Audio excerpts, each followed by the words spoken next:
Tā, labdien! Labdien visiem, kas šodien ir pievienojušies konferencē. Es ceru, ka jūs mani redzat un dzirdat. Hello everyone who has joined the conference today. I hope you can hear me, you can see me, everything works just fine. At the beginning, I would like to mention that the conference will be held in both languages, Latvian and English. So Latvian representatives will speak in Latvian, while foreign partners will speak English. So we really want to please everyone and deliver the information as clear as possible. And if anyone has any questions, please do not hesitate and write them here in the chat. So we will try to answer them during the conference. Sākumā es vēlētos minēt, ka konferences notiks divās valodās, tātad gan latviešu, gan arī angļu. Latvijas pārstāvi runās latviešu valodā, bet ārzemju partneri runās angļu valodā. Mēs ļoti vēlamies, lai šodien stāstītais ir saprotams, viegli uztverams visiem konferences dalībniekiem, gan mūsu Latvijas klausītājiem un skatītājiem, gan arī ārzemju dalībniekiem. Un, ja jums rodas kādi jautājumi, tad droši rakstiet šeit pat čatā. Mēģināsim konferences laikā uz tiem atbildēt. Nu, tad esat sveicināti projekta MyHUB noslēguma konferencē, kurā mēs vēlamies pastāstīt par iekļaujošās izglītības ieviešanas stiprināšanu vispār izglītojošajās skolās un arī par projekta MyHUB rezultātiem. You are welcome to the closing conference of the project MyHUB, where we will talk about how to strengthen implementation of the inclusive education at mainstream schools, and also we will talk about the results of the project MyHUB. Un šodien jums būs iespēja dzirdēt projekta partnerus. Tātad Karels Van Izekers no Beļģijas uzstāsies, Džordžs Mils no Kipras, no Bulgārijas uzstāsies Pēķa Grudeva un Latvijas universitāti pārstāvēs profesoras Linda Daniela un Dita Nīmante, kā arī uzstāsies doktore Saida Subasī Singh no Vīnes universitātes Austrijā, profesors Roberts Ozguts no ASV un arī Davids Brauns no Nottingham Trents universitātes Lielbritānijā. So today you will have the opportunity to hear from our project partners. So Karel Van Izeker from Belgium, George Mills from Cyprus, Pēķa Grudeva from Bulgaria, and representatives from University of Latvia, Professor Linda Daniela and Professor Dita Nīmante, as well as Dr. Saida Subasī Singh from the University of Vienna, Austria, Professor Robert Asgard from United States, and David Brown of Nottingham Trent University, UK. So let's not hesitate and start today's conference. As the first speaker, I would like to welcome the Dean of the Faculty of Education, Psychology and Art, Professor Linda Daniela, who is the coordinator of this project as well. So, and the professor will introduce us with the results of the project. Tad kā pirmo, es vēlētos pieteikt Latvijas Universitātes Pedagoģijas psiholoģijas mākslas fakultātes dekāni, profesoru Lindu Danielu. Un profesori mūs visus iepazīstinās ar projekta MyHUB rezultātiem. Tad lūdzu, welcome. Jā, paldies, Santa. Un es arī mēģināšu sākumu tad runāt divās valodās, tā kā vispirms sākšu angliski, pēc tam jau tad arī pateikšu latviski. Dear colleagues, I'm really happy to meet you all today in our final conference, where we will speak about project results and future challenges of inclusive society and inclusive education. As you can see from the programs, there will be speeches on different aspects of inclusive education, and we will all think what next steps should be taken to make a world more inclusive for everyone. And I'm happy to be the part of the team of colleagues from Belgium, Cyprus, and Bulgaria, and of course, University of Latvia. And I'm also thankful to our speakers who agreed to speak today, and it's my thanks to Professor Brown, Professor Osgood, Professor Niemante, Karel Van Issaker. You are a soul of our team, I would say. George Mills, Seda Subasi Singh, and Petya Grudeva. Thank you all. And mīļie kolēģi, man ir liels prieks, ka šodien esat pievienojušies mūsu projekta noslēguma konferencē, kur mēs runāsim gan par projekta rezultātiem, gan arī par tādiem nākotnes izaicinājumiem, kas mums visiem vēl ir jāveic, lai mēs varētu padarīt mūsu sabiedrību un mūsu izglītību vairāk iekļaujošu. Un kā jau jūs varat redzēt no programmas, tad šodien dzirdēsiet ne tikai par projekta rezultātiem, bet arī par aktuālajiem izaicinājumiem un ko mēs visi turpmāk tad varam darīt, lai pasaule kļūtu iekļaujošāka ikvienam. Un man ir bijis tas gods būt daļai no projekta komandas, kur bija iesaistīti kolēģi no Beļģijas, Kipras, Bulgārijas un, protams, arī kolēģi no Latvijas Universitātes, kas kopā darbojās, lai tad šos rezultātus sasniegtu. Tā kā labdien visiem, ceru, ka jums būs vērtīgs šis laiks, ko jūs pavadīsiet kopā ar mums, un atceraties, kad vispirms sāksim ar to, ka prezentācijas būs pieejamas pēc konferences, tātad, ja kaut ko jūs gribēsiet vēl sīkāk un detalizētāk paskatīties, tad to jūs varēsiet izdarīt, un arī konferences dalībniekiem tiks sagatavoti certifikāti par dalību konferencē. Tagad es tad dalīšos ar savu prezentāciju.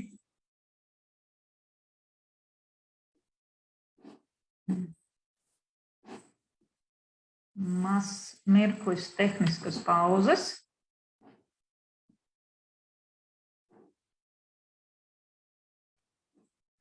Un tagad es jums jautāšu, vai jūs redzat prezentāciju?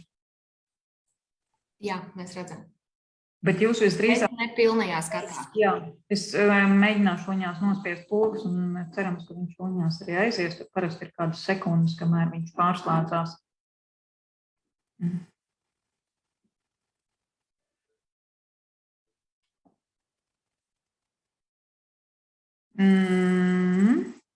Jā, tagad vajadzētu būt, ka jūs redzat prezentāciju, vai tā ir? Mēs redzam, bet tā kā otru ekrānu. Jūs arī redzat otru ekrānu, labi, es mēģināšu redzēt otru. Un tagad gan vajadzētu būt, ka jūs visus smuki redzat. Tagad viss ir kārtībā, jā.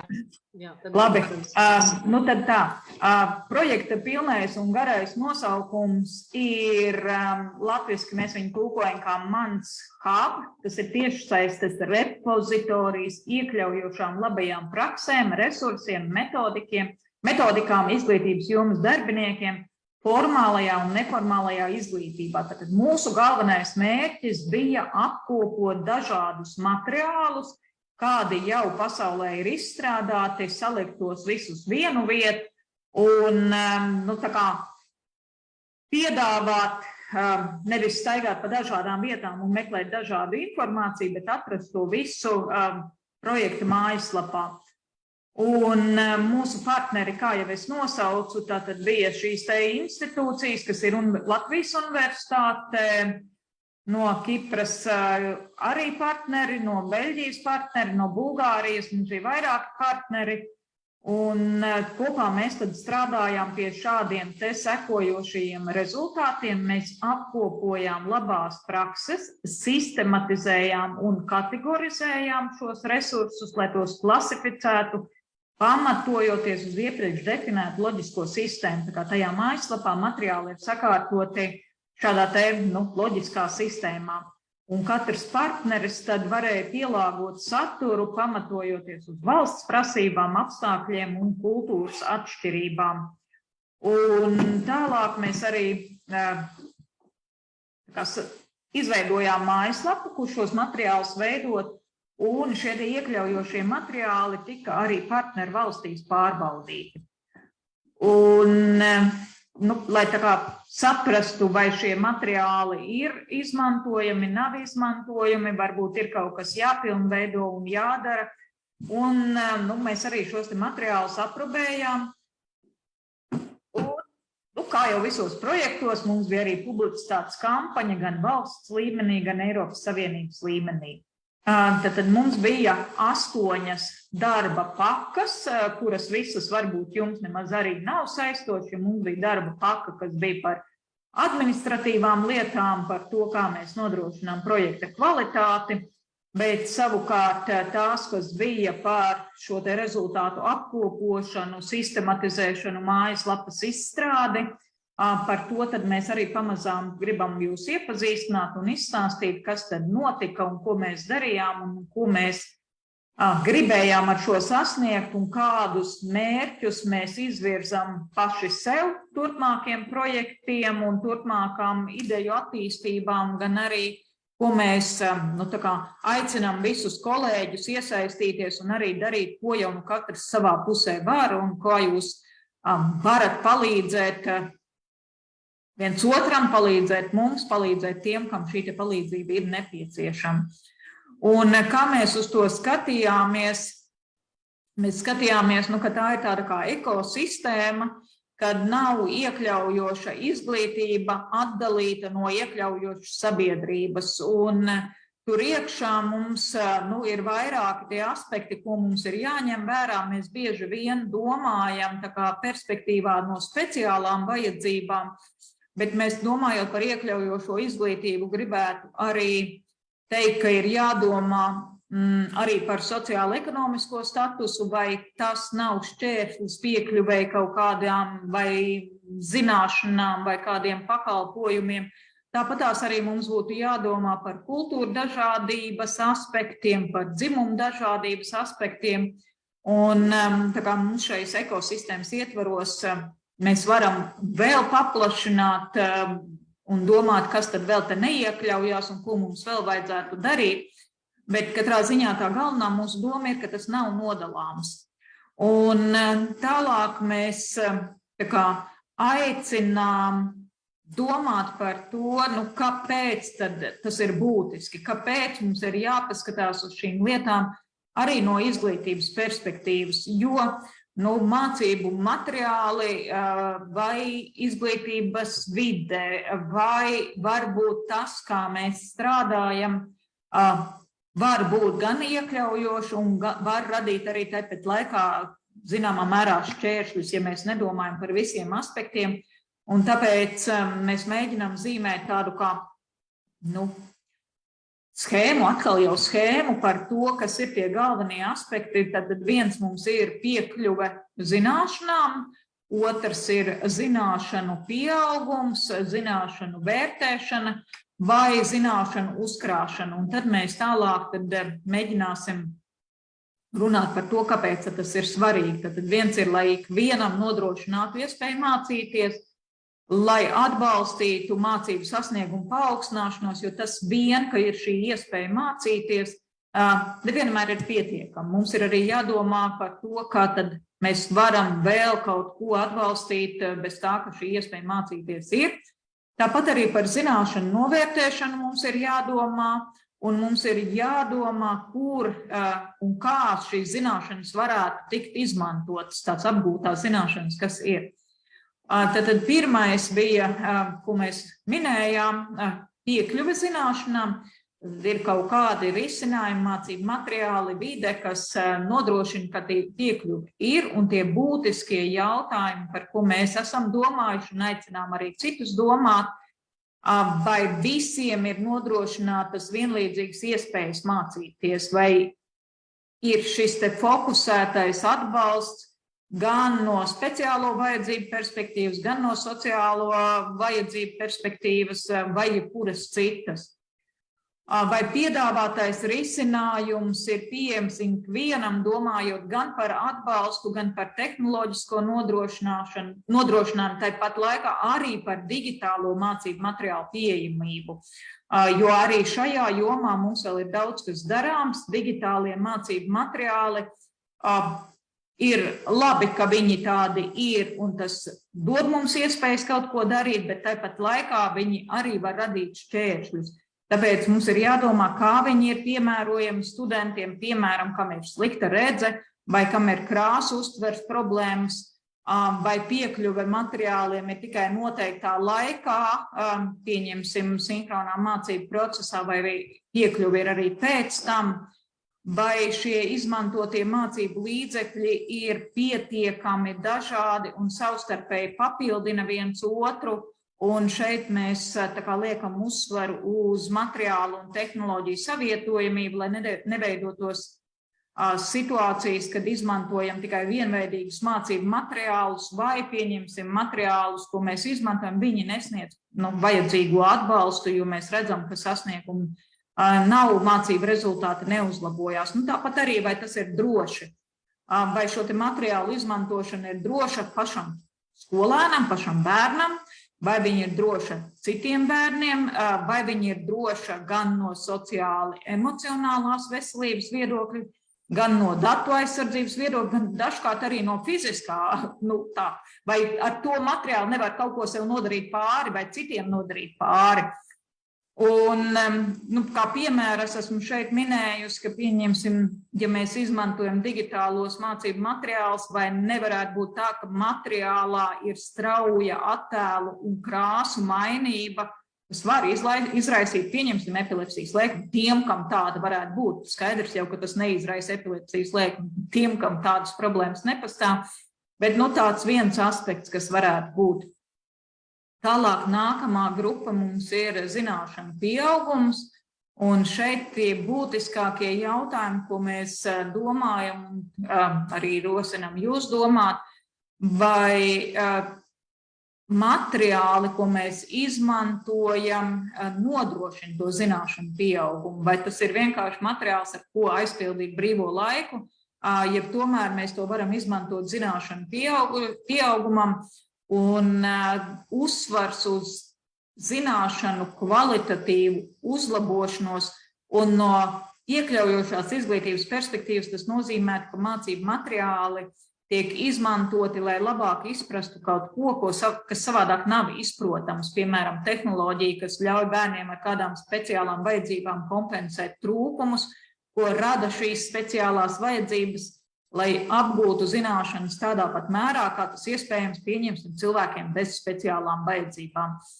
Tad mēs vēl varam domāt arī par to, vai mēs varam kaut kādā mērā panākt ātrāku mācīšanos. Nevienmēr tas ir mērķis, bet ja tomēr, tad mēs raugāmies, vai mācību materiālu izmantošanas galvenais mērķis ir mazināt barjeras mācību procesā, lai atbalstītu šo te ātrāko mācīšanos. Un pieņemsim atkal, runājot par tehnoloģijām, vai ar to var nodrošināt kāda koncepta labāku izpratni. Piemēram, ja mēs izmantojam informācijas vizualizāciju, vai tas var būt, lai apgūtu fizikas principus, vai tas var būt, lai apgūtu vēsturi vai jebko citu, tādējādi padarot šo te mācīšanās procesu ātrāku un efektīvāku. Un pēdējais šajā grupā tad ir dziļāka izpratne par kādiem konceptiem, un šeit mēs domājam par asistīvajām tehnoloģijām, tā skaitā, kas var palīdzēt skolēniem ar speciālajām vajadzībām, gan arī par tehnoloģijām var domāt, kas nodrošina dziļāku izpratni vienam skolēnam. Nākamā grupa zināšanu vērtēšana, kur mēs domājam par mācību sasniegumu novērtēšanu. Tad vai zināšanu vērtēšanas procesā ir ņemtas vērā dažādas speciālās vajadzības vai, piemēram, sociālā stāvokļa radītās vajadzības. Un ja mēs uz to raugamies no zināšanu perspektīvas, tad skaidrs, ka zināšanas jau mēs gribam, ka apgūst visi, bet iespējams, ka mums ir vajadzīgs kaut kāds atbalsts, lai šie skolēni zināšanām varētu piekļūt, un pēc tam mēs varētu vērtēt. Jo, ja mēs iztēlojamies kaut vai praktisku situāciju, ka mums ir jāizmanto, domājot kaut vai par materiāliem, kas ir atrodami tiešsaistē, tad, ja nav piekļuves internetam vai nav piekļuves kaut kādām digitālām tehnoloģijām, tad skaidrs, ka mēs arī nevaram novērtēt. Vai, piemēram, skolēnam ir iespējams atkārtoti noklausīties jautājumu, vai ir iespējams izmantot vārtnicu, lai izprastu jautājumus. Ja mēs domājam, pieņemsim par kultūru atšķirībām, varbūt ir nepieciešams arī šāds aspekts. Un, lai šīs iespējas būtu visiem vienādas un tiesības vienlīdzīgi tik nodrošinātas. Tāpatās kāda veida atgriezenisko saiti mēs varam sniegt. Vai šī sniegta atgriezeniskā saite ietver arī paskaidrojošu saturu, lai skolēns varētu mācīties no savām kļūdām. Jo novērtēšana ir viena lieta, pateikt, ka tev neizdevās, mēģini vēlreiz, tas jau nepalīdz mācīties. Tātad domājot līdz par to, ko tad tas palīdz un kādā veidā tā izpratne varētu veidoties. Tad mums ir jādomā arī, pieņemsim, par pieejamās informācijas izvērtēšanu no vērtību perspektīvas. Un piemēru esmu minējusi par tehnoloģijām, piemēram, informācijai mēs visi brīvi piekļūstam, bet vai šī informācija ir akceptējama? Un dažreiz mēs, ja cilvēks līdz galam neuztver rakstītā teksta būtību, kā tas varētu būt, pieņemsim, ja viņam ir kaut kāda lasīšanas traucējuma, tad uztvert informāciju mums arī ir jāpalīdz saprast, kas tur ir domāts. Un vai šī informācija ir patiešām patiesa, vai viņa ir morāli akceptējama, vai viņa neaizskar citu cilvēku tiesības, vai atkal informācija vispār ir drošībā. Tad mēs tādā nonākam pie tā, vai šī informācija ir patiesa un pierādām. Tad aicinām domāt un mācam skolēnus domāt arī tos, kuriem varbūt šie kognitīvie procesi ir lēnāki, apgrūtinātāki, cik daudz viņi var uzticēties tai informācijai. Un vai tā ir morāli akceptējama, tad ko mēs varam darīt, vai nav izmantotas viltus ziņas, vai nav kurināts nacionālais naids, vai nav veidoti stereotipi pret kādām grupām. Un tad pēdējā grupa ir zināšanu uzkrāšana, un tad ir tie risinājumi, kas palīdz zināšanas uzkrāt, un kā tad varēs tās zināšanas izmantot, vai tas atbalsts būs pieejams, vai vide nerada šķēršļus zināšanu izmantošanā. Tā kā tas ir par zināšanām, un tagad, kur var atrast informāciju par projekta rezultātiem. Tad mums ir izveidota mājaslapa, mums ir izveidota interaktīva rokas grāmata, ir izveidotas lietotnes un var sekot līdzi arī informācijai Facebook lapā un YouTube. Un šeit, kā jau es teicu, prezentācijas jums būs pieejamas, jums šeit visu varēsiet atrast, kur ir informācija un kur tas ir atrodams. Tātad mājaslapā saturs ir ievietots 6 valodās, arī latviešu valodā, Visa aktuālā informācija tur ir atrodama, var piekļūt repozitorijam, var piekļūt tai rokas grāmatai, kas ir atsevišķi izveidota interaktīvā rokas grāmata, un var piekļūt arī šīm te lietotnēm, kas ir gan iPhone lietotnē, gan Android lietotnē. Tad ir šis te interaktīvā rokas grāmata, kas ir vairākās valodās, bet jūs izvēlaties to valodu, kurā tad jūs runājat, un tad jūs arī varēsiet to saturu šeit, viņam malā vienkārši jūs spiedīsiet, tur nav tā kā jāšķirsta grāmata, atvērsies tieši tas saturs, kas tad jūs interesēs. Gribēsiet lasīt grieķu valodā, arī to jūs droši varat darīt, vai bulgāru valodā. Es pieļauju, ka vairums no jums lasīsiet latviski. Tad šeit ir gan principi iekļaujošas izglītības principi, gan tāda informācija, kuru var piekļūt materiāliem, gan arī daži materiālu paraugi, ko jūs varēsiet izmantot. Tad ir šīs te lietotnes, vai kā mēs sarunu valodā sakam, aplikācijas, ir izveidotas, kuras jūs arī droši varat lejuplādēt, caur kurām jūs piekļūstat materiāliem. Facebook lapā varat meklēt MyHUB, un tur mēs ik pa laikam publicējam aktualitātes par iekļaujošo izglītību. Tā kā īsumā tas ir par mūsu projektu, par mūsu idejām, un paldies jums par uzmanību. Došu tad vārdu turpmākiem runātājiem. Santa droši vien būs vārdu. Jā, liels paldies, profesor Daniela. Kā nākamo es aicināšu runāt profesoru Ditu Nīmanti, kura jau pastāstīs vairāk par projektu ietvaros tapušo rokas grāmatu, kuru jau profesore Daniela tikko minēja. As the next speaker, I welcome Professor Dita Nīmanti from the University of Latvia, who will introduce us with the handbook developed during the project. Lūdzu. Jā, labdien visiem, good afternoon to everyone, and very, very happy to be with you here in our this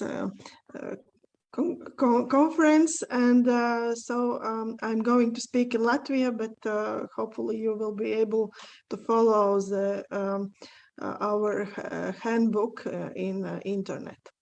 Jā, es ceru, ka tehniski jūs redzat arī manu prezentāciju, Santa, jā?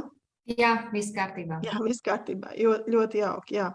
Tad vēlreiz labdien, un, protams, liels prieks, ka šobrīd daudz dalībnieku visā Latvijā ir pieslēgušies konferencei, un ne tikai no Latvijas, bet arī ārpus tās robežām.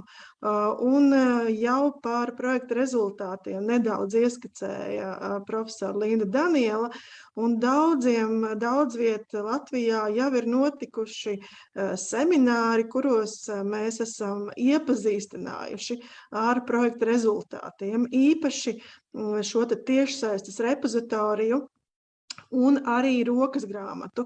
Bet tad mans šīs dienas mērķis ir vairāk iepazīstināt jūs tāda saturiskā aspekta ar šo te rokas grāmatu. Un rokas grāmatas nosaukums kā stiprināt iekļaujošās izglītības ieviešanu vispārizglītojošās skolās. Kā jau jūs redzējāt, tad jūs ļoti viegli varat nokļūt līdz šai rokas grāmatai. Un domājot par šo rokas grāmatu un arī to, kā tad ar viņu iepazīstināt, man ienāca prātā doma, ka patiesībā šī rokas grāmata pēc savas būtības ļoti labi raksturo tādai iekļaujošai izglītībai piederīgus aspektus. Un esmu izvēlējusies tādēļ runāt par šo rokas grāmatu caur trim aspektiem, kas ir kopīgs gan iekļaujošai izglītībai, gan arī mūsu rokas grāmatai. Un pirmkārt, iekļaujošā izglītībā mēs vēlamies, lai tā būtu kvalitatīva izglītība un pieejama un sasniedzama ikvienam. Un, lai to nodrošinātu, mēs mainām veidu, kā mēs mācām, kā mēs domājam, kā mēs organizējam mācību procesu, kādus materiālus mēs piedāvājam skolēniem, izmantojam tehnoloģijas, kas paplašina skolēnu ar funkcionāliem traucējumiem, iespējas piedalīties mūsu organizētajās stundās, samazinot šķēršļus un nojaucot barjeras līdzdalībai. Un pieejamība ir viens no svarīgākajiem iekļaujošās izglītības principiem, kas ņemts vērā arī mūsu rokas grāmatā, un jau kolēģi izstāstīja un parādīja, ka mēs patiešām varam piekļūt šim te materiālam, un pieejams materiāls, tas nozīmē, ka mēs varam piekļūt, viņš ir tādā formātā izveidots, lai lasītājs varētu tam piekļūt no jebkuras vietas, un tas nozīmē, ka tas ir tiešsaistē, jūs redzējāt, viegli atrodams, atvērts, bez maksas, un jūs arī paši varat pārliecināties, jau izmēģinot, kā tas darbojas, kā tas strādā. Čatiņā mēģināšu jums arī ielikt šo te saiti uz rokas grāmatu. Tas nozīmē, ka jūs paralēli šai te prezentācijai jau varat izmēģināt, vai jums izdodas tur iekļūt, pašķirstīt viņu, ieskatīties, paskatīties, kas tur varētu jums būt noderīgs. Tātad 2 klikšķu attālumā, un pie tās jūs varat piekļūt arī, protams, no mājaslapas vai uzejot tārzētavā uz šo te pieejamo saiti. Otrs mazāk svarīgs aspekts, kas raksturo gan iekļaujošu izglītību, gan arī šo te mūsu rokas grāmatu, ir sadarbība. Iekļaujošās izglītības panākumu atslēga gan tādā globālā, gan lokālā mērogā vienmēr būs meklējama sadarbības sinerģijā, kas rodas visām pusēm vienojoties par kopīgu redzējumu, ka iekļaujošā izglītība ir fundamentāls izglītības princips, un tas sevī ietver vispār cilvēciskas vērtības, atziņu, ka mēs katrs tajā, kā mācāmies, dzīvojam, domājam, esam gan līdzīgi, gan atšķirīgi, ka dažādība ir īpašība, kas raksturo cilvēku. Un līdz ar to sadarbība ir svarīgs pamats, lai vienotos par to, kā tad panākams progress, kādi pasākumi un aktivitātes jāveic, lai iekļaujošās izglītības idejas iedzīvinātu praksē. Un sabiedrības atbalsts iekļaujošās izglītības idejām ir noteicošais, lai notiktu ilgtermiņa un vispārējas pārmaiņas izglītības sistēmas visos līmeņos un sabiedrībā kopumā. Gan vietējās kopienas izpratne par iekļaujošās izglītības nozīmību, pozitīva attieksme un meklējumi, kā pārvarēt grūtības, stiprina ģimenes, kurās ir bērni speciālām vajadzībām, dod impulsu izglītības iestādēm, veicināt pārmaiņas, gan rada pieņemošāku attieksmi visā sabiedrībā. Un zināmā mērā Latvijā pagājušais gads ir bijis tāds, jāsaka, tāds vēsturisks, jo pēc 20 un pat 30 gadu diskusijām par iekļaujošu izglītību, izglītības likuma 3. pantā ir ietverts vārds iekļaujošā izglītība. Tam vēl izglītības likumā nav dots skaidrojums, taču es ceru, ka tas ir tikai laika jautājums. Arī rokas grāmatas izveidošanas atslēgas vārds ir sadarbība, jo rokas grāmata, kā jūs droši vien pamanījāt no kolēģis stāstītā, ir 5 valodās. Tā atspoguļo pasaules, Eiropas, atsevišķu valstu pieredzi iekļaujošās izglītības ideju iedzīvināšanā politiskajā organizācija līmenī un praksē. Rokas grāmatas izstrādē iesaistījās gan vairāku valstu projektu valstu eksperti, gan sadarbība notika arī Latvijas kolēģu vidū. Un iekļaujošā izglītība, protams, ir cieši saistīta ar ilgtspējīgas attīstības idejām, kur būtiski nevien nodrošināt šo te taisnīgumu un kvalitatīvu izglītību, bet veicināt mācību iespējas visa mūža garumā. Un skolotājs ir viens no izšķirošajiem spēlētājiem, kas nosaka, cik veiksmīga būs iekļaujošās izglītības ideju īstenošana praksē, iekļaujošas, draudzīgas, sociāli pieņemošas un atvērtas vides veidošana klasē ir skolotāja rokās. Arī izvēle, kādu pedagoģiju īstenot klasē, paliek skolotāja ziņā. Viņa izvēle nosaka, vai skolotājs sekos iekļaujošās pedagoģijas principiem, samazinot diskriminācijas riskus klasē, nenodalot, neizolējot kādu atsevišķu skolēnu vai skolēnu grupas. Lai to paveiktu, skolotājiem vispārējā izglītībā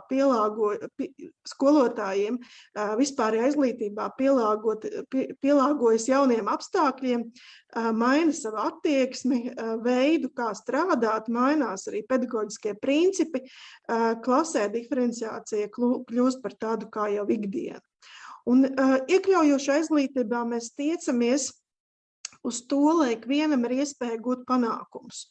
Skolotāja pašefektivitātes izjūta, ka viņš prot un viņam izdodas un ir gandarīts par paveikto, palīdz arī skolēnam sasniegt augstākus rezultātus un gūt panākumus. Skolotājs, kas rod jaunus risinājumus nestandarta situācijās, neapstājas pie apgūtā, mācās ar vien jaunas pieejas stratēģijas, meklē jaunus risinājumus, palīdz skolēnam pārvarēt grūtības. Līdz ar to trešais aspekts, kas vieno iekļaujošo izglītību un rokas grāmatu, ir šis atslēgas vārds panākumi. Rokas grāmatā tiek piedāvāti konkrēti un praktiski risinājumi, piemēri, stratēģijas, kas nodrošina, kā iekļaujošās izglītības redzējums var īstenoties praksē. Palīdz gūt panākums gan skolotājiem savā darbā, gan skolēniem sasniegt augstākus rezultātus, būt motivētiem un ieinteresētiem. Un rokas grāmatā atradīsiet vienkopus, apkopotas vietnes, adreses, kur iegūt informāciju par tālāku izglītību, daudzveidīgos ar iekļaujošu izglītību saistītos aspektos. Rokas grāmatā ir īpaši labi un detalizēti izstrādāt nodaļu par informācijas tehnoloģiju pielietojumu 21. gadsimta mācību procesā. Pirmo reizi Latvijā aprakstītas speciālās asistīvās tehnoloģijas izglītībai. Rokas grāmata ir domāta nevien vispārējo skolu skolotājiem, bet vērtīgu informāciju atradīs arī speciālās izglītības skolotāji, kas skolās darbojas kā atbalsta personāls, konsultējot nevien bērnus, bet arī skolotājus. Piemēram, kā izmantot un kādas asistīvās tehnoloģijas pielietot, galveno uzmanību pievēršot skolēnu individuālo vajadzību izpētei un tam, kā varētu veiksmīgi pielāgot skolēnam klasē daudzveidīgas mācību iespējas. Atsevišķa nodaļa rokas grāmatā veltīta attālinātajām mācībām. Tad, kad mēs viņu uzsākām, tas bija tiešām liels jaunums, bet šobrīd tā jau ir gandrīz kļuvusi par ikdienu. Taču šajā nodaļā jūs iespējams gūsiet vēl kādas jaunas ierosmes savam darbam. Noslēgumā varu tikai secināt, ka izstrādātā rokas grāmata ir ļoti būtisks atbalsts skolotājiem, visai skolas saimei, lai strādātu ar iekļaujošās izglītības jautājumiem, un šis ir vēl viens nozīmīgs pakāpiens ceļā uz iekļaujošu izglītību Latvijā, neskatoties uz tiem šķēršļiem, kas joprojām pastāv ceļā uz iekļaujošu izglītību. Kā jūs redzat arī šajā slaidā un arī, kā ir secināts ziņojumā, UNESCO ziņojumā, arī šie šķēršļi ar vienu nāk klāt un rodas jauni šķēršļi, kā piemēram Covid saistītie šķēršļi, kas ir veicinājis nevienlīdzību, paaugstinājis diskrimināciju izglītībā, īpaši bērniem ar grūtībām, speciālām vajadzībām. Un Latvijā mēs esam saskārušies arī ar šiem pašiem izaicinājumiem. Tomēr tieši tādēļ es gribu pabeigt ar Martina Rauza teikto, ka skolotājiem, lai strādātu iekļaujoši, ir nepieciešami trīs lietas – zināt, un par zināšanām mēs jau šodien runājām, darīt un ticēt. Un viena bez otras nevienmēr var pastāvēt. Zināšanas palīdz vairot noteikti šī rokas grāmata, bet ticēšana un darīšana, lai paliek jūsu ziņā. Lai mums visiem kopā izdodas. Paldies! Liels paldies profesorai Rimantei. Atgādinu tātad, ka čatā ir iespējams atrast saiti uz rokas grāmatu, par kuru tikko stāstīja profesora. Varat jau tagad atvērt, iepazīties ar tā saturu vai saglabāt, lai varētu vēlāk izpētīt un izlasīt. Tātad, I kindly remind you that the link to the handbook you can find in the chat. You're welcome to open it and explore the content. Bet tagad es vēlētos dot vārdu profesoram Ozgudam. And now I want to ask Professor Ozgud to join us and tell more about the idea and practice of inclusion. So please, the floor is yours.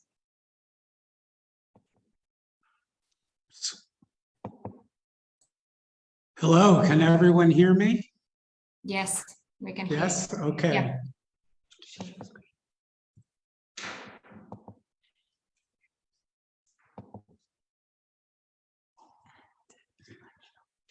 Here.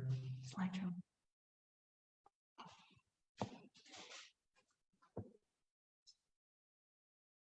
Just a minute, please. I'm having some technical issues. Okay. Hello, everyone. And I want to say that it is an honor for me to be here today, to be asked to speak at this conference.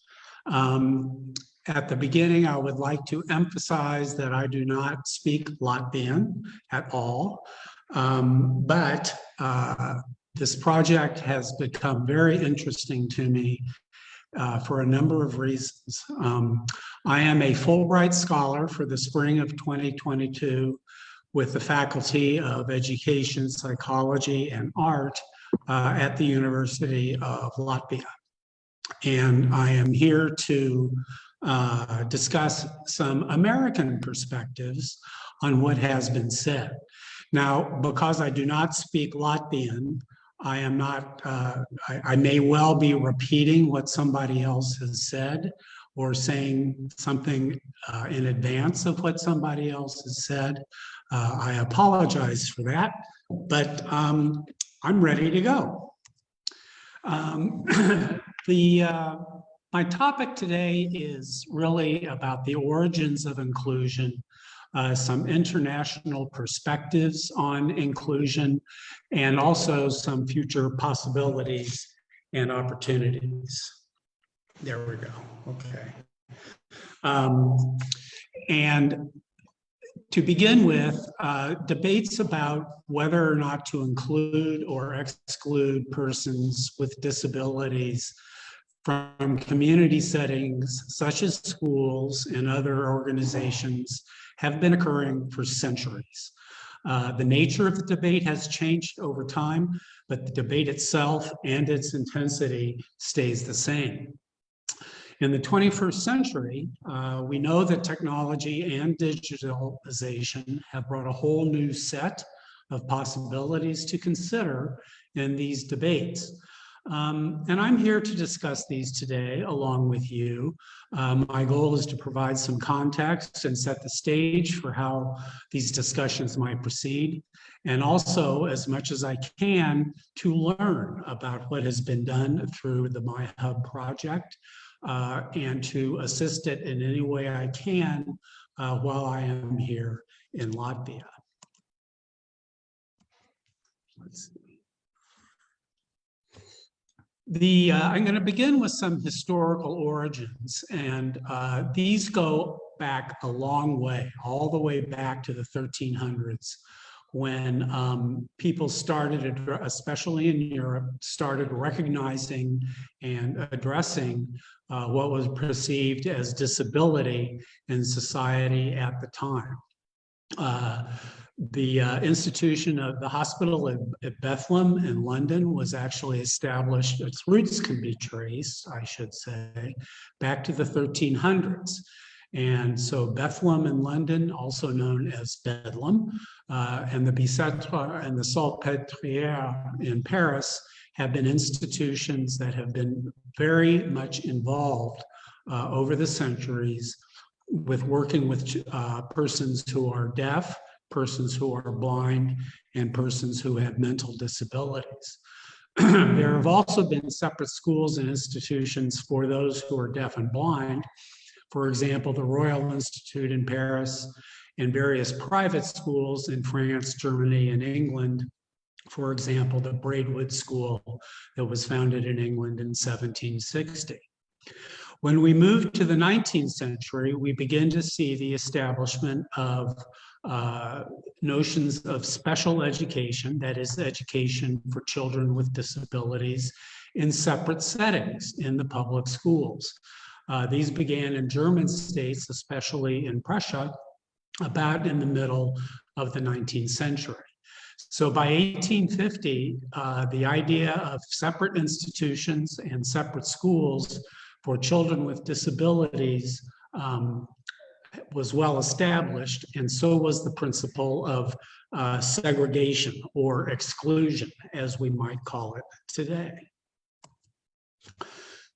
In the United States, similar things were occurring in the 19th century. In 1817 was created the first institution for the deaf. In 1832, the first residential institution for the blind. And in 1848, we saw the establishment of the original institution for what Americans lovingly call feeble-minded children. These institutions were segregated and isolated. This was standard policy and practice. There was a desire to protect both society from these individuals and to protect these individuals from society. These institutions grew throughout the 19th century until around 1900. We began to see American public schools become involved in special education. Again, the settings they established were exclusive, they were segregated, and so these children were not included in the regular public school system. They did have their own special classes and their own special schools. These began first in large urban school districts such as Boston and New York, but soon spread to other districts throughout the country.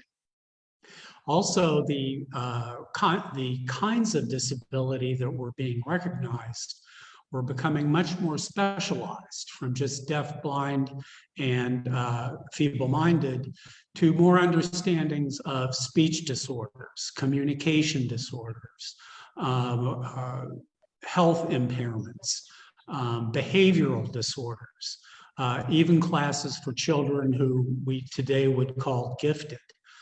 These classrooms were given different labels for their instructional settings, and their growth was very rapid. Between 1900 and 1930, we saw a tremendous increase in the number of these classes. But again, these teaching settings were always segregated until about the 1960s. In the 1960s, between 1960 and 2000, we have seen a strong, steady movement toward integration of persons with disabilities in both society and in school settings. This movement has been grounded in the civil and human rights movements. Civil rights was a highly important issue in the United States, especially along issues of racism and sexism during the 1960s. And from that time until about 2000, we began to see these develop for special education students in the public schools, moving from complete segregation to various terms that describe the process. We moved from segregation to desegregation. We moved from there to mainstreaming, and a notion of a continuum of services for children with different disabilities and different levels of severity of those disabilities. In the 1980s, we saw the establishment of the Regular Education Initiative, which was an effort to provide greater inclusion for children with disabilities in the public schools. And in the 1990s, the words inclusion and full inclusion entered the vocabulary of education throughout the United States. Also, RTI, response to intervention, began in the early 21st century. This was a plan to educate all students within the classroom, within the regular classroom, while providing necessary support to those who would need it. But that support was provided in the regular classroom. The debate between what was inclusion and full inclusion really addressed the idea that full inclusion said that 100% of all children in the public schools should be in the regular classroom 100% of the time, and that the classroom needed to adapt to these students rather than expect the students to adapt to these settings. While this was going on in the United States, there have also been developments from international perspectives, and there's a tremendous amount of research that remains to be done on different policies and practices in individual countries. Many of you are from countries of which I am not aware at all of your progress towards inclusion. I've had some preliminary investigations in 3 different nations. I studied special education in Japan, where there has been a denial of many kinds of disabilities, for example, learning disabilities. They practice a strong program of inclusion in the elementary grades, but by the time the students get to lower and upper secondary schools, there is almost complete segregation of children with and children without disabilities. I've also studied education in Indonesia. National law there mandates that public schools practice inclusion, but there are strong impediments to their ability to do so. The logistics and the resources do not exist to do that. There's limited teacher supply to teach children with disabilities, and there is also a significant amount of cultural resistance that we see in this country. I've also spent some time in Sweden. Inclusion is practiced in many schools. I observed many classrooms that were inclusive. Other schools in Sweden do not practice that extent of inclusion. They still practice some or most segregation within the schools. For example, I visited a primary school that had all of its students in the regular classes and 4 students who were identified as having disabilities who were removed into their own special classroom. When I talked with teachers in Sweden, many indicated that, in fact, inclusion is not practiced very much, if at all, within their particular schools. And as for Latvia, that's one thing I'm here to learn about in the next 6 months, is the extent of inclusion in Latvia, how it is practiced, and ways that I can learn about it and perhaps assist with the development of it. Oops. So I'm thinking about the 21st century as we look ahead to this conference. And I've come up with some ideas. And again, some of these may be repetitious of what you're doing or what you're about to do. But again, this is from an American perspective, from someone who is not yet familiar with the MyHUB project as much as I would like to be. In the United States, the debates about inclusion versus full inclusion and about what these terms even truly mean continue to this day. And these discussions are based on theoretical issues, on ethical issues, and on practical issues in terms of being able to implement inclusion and full inclusion in the schools and in the communities.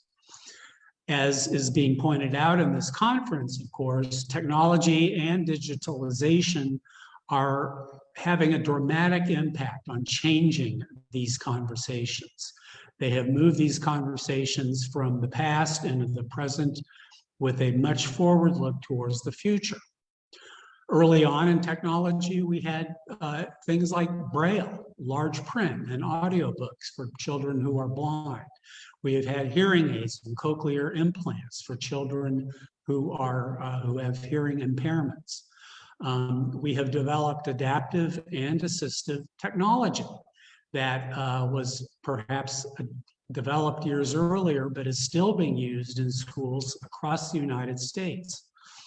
This is including accessible structures such as buildings and classrooms, movement technology, which would include wheelchairs and prostheses, and also exercise equipment or sensory playgrounds to allow movement for children with particular kinds of disability to engage in physical activity.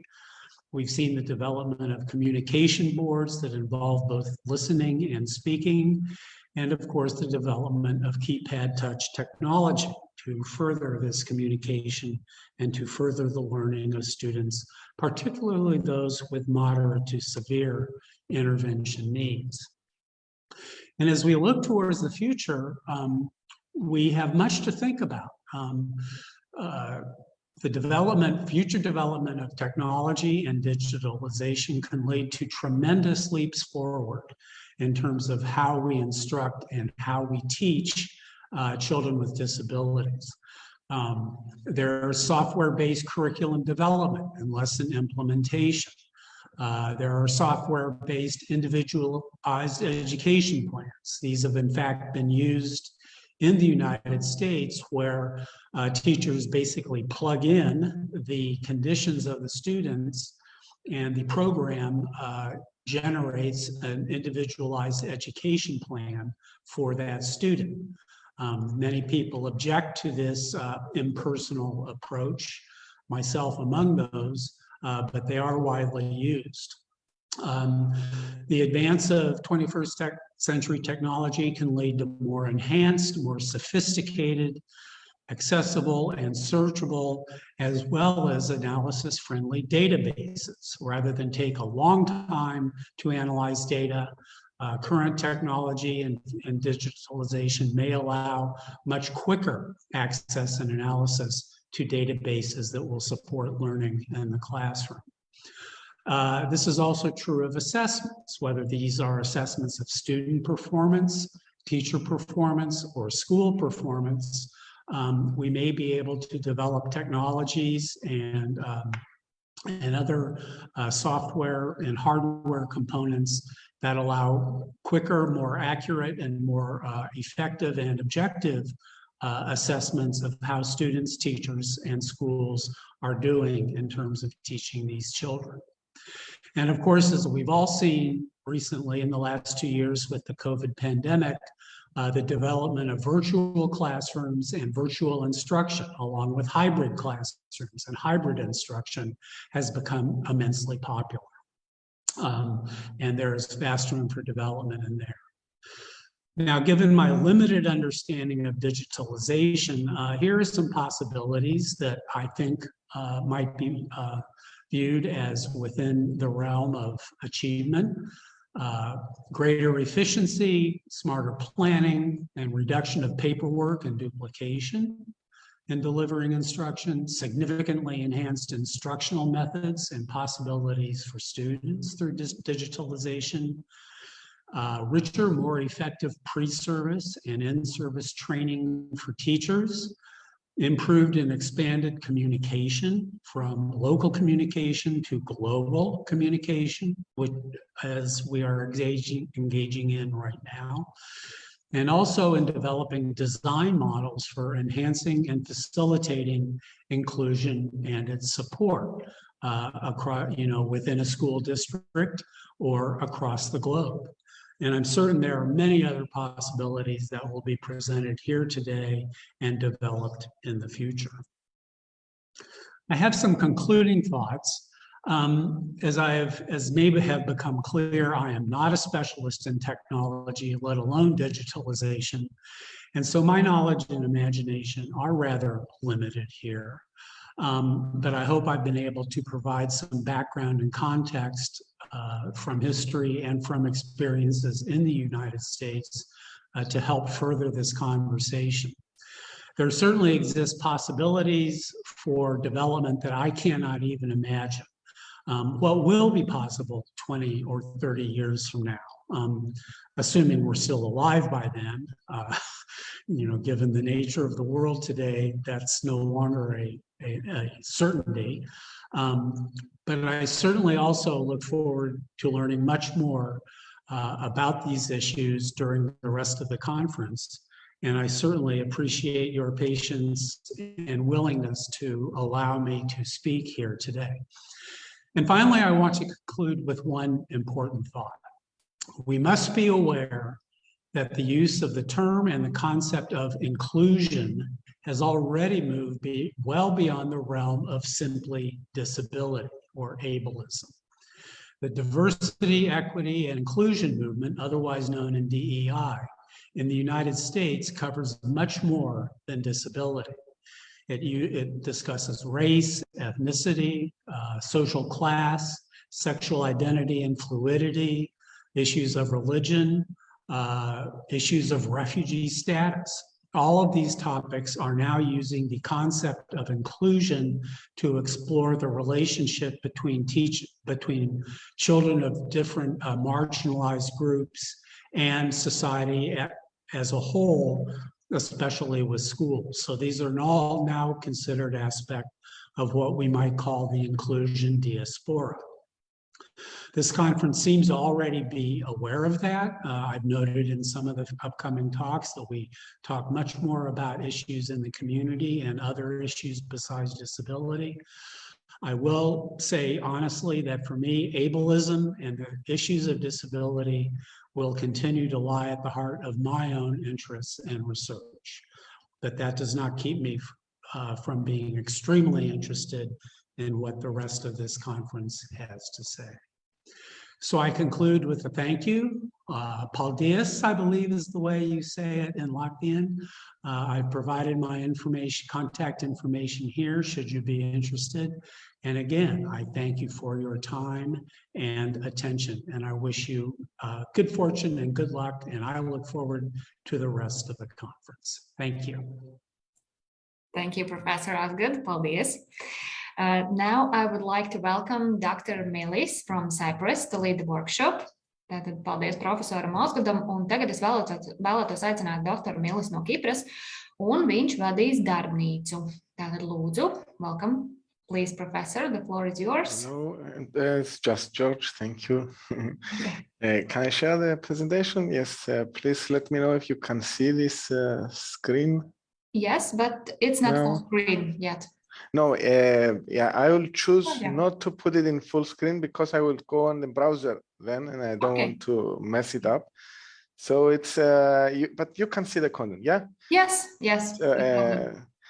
So after this very interesting presentation from Professor Osgood, I will start actually from there before I introduce myself.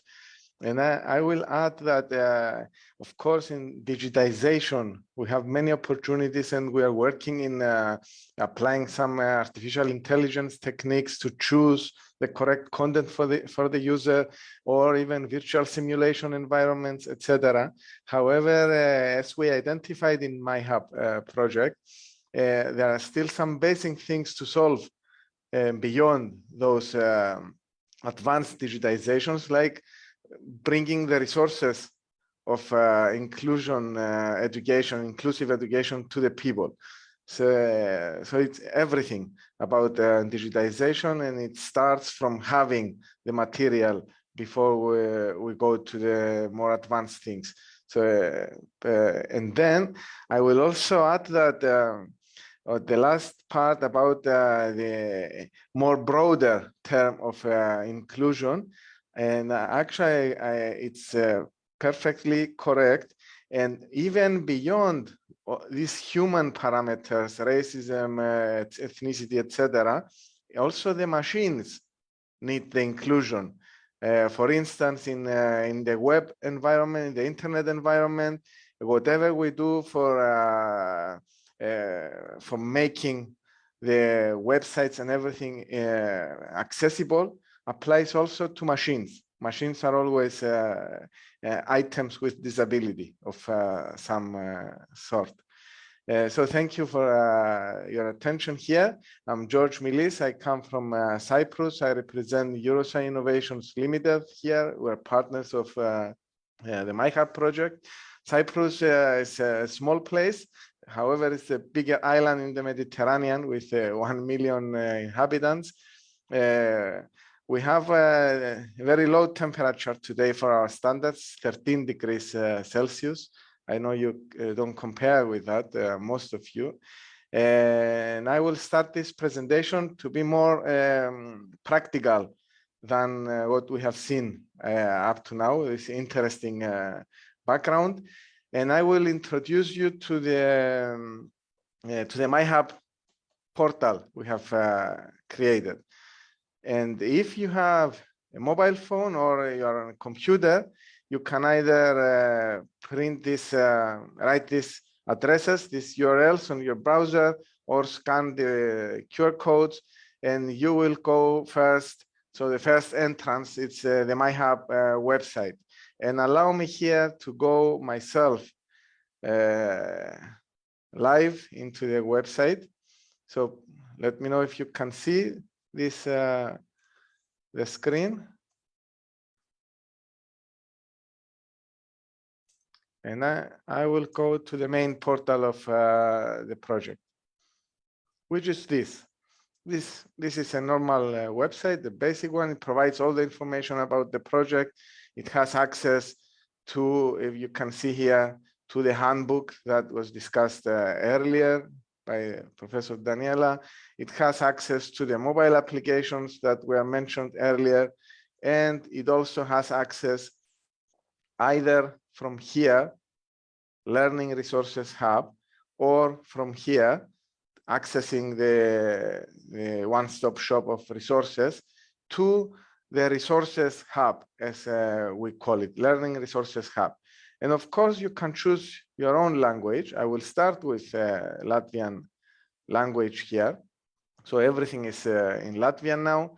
And again, the link here will take you directly to where the learning resources are located. This is, if you're familiar, it's a Moodle installation. It's a widely used platform, but we use it as a database of resources. You see here, you can again choose language. I will go, before I go, I will show you here that you can see an entrance button. It takes you to the repository of resources and some material how to use these resources. I will go in the Latvian database. So now we are in the Latvian database of resources. And if you, I don't understand the language, but I know that this is a listing of resources with the opportunity to view the details. And I will show you what we have for each resource. And you can also see the single resources, etc. Now, this database that contains the Latvian resources has its other languages versions. So if you are looking for a resource that might be from Bulgaria or from Greece or from Germany, Belgium, that or more languages as we go in the future, you have to go back at the beginning of this service and choose the correct language. I will go to English now for practical reasons. And here, immediately, I can see the English database of resources. So this is important to note that it's different to be in the language of the interface, and it's different to be in the database where that community of MyHUB is collecting resources. The communities, the local communities, can grow independently, and whoever wants, they can translate the resource and make it available in their own database as well. So now going back into this, the English language database, not the English resources, I can see that I have a list of resources. These resources are actually have been collected by have been collected by all the partners.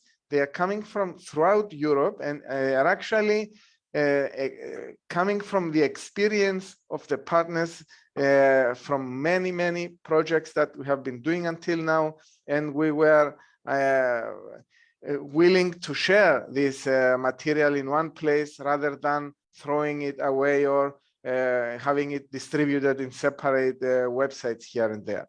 And beyond that, if you see there is some general information listed for each resource.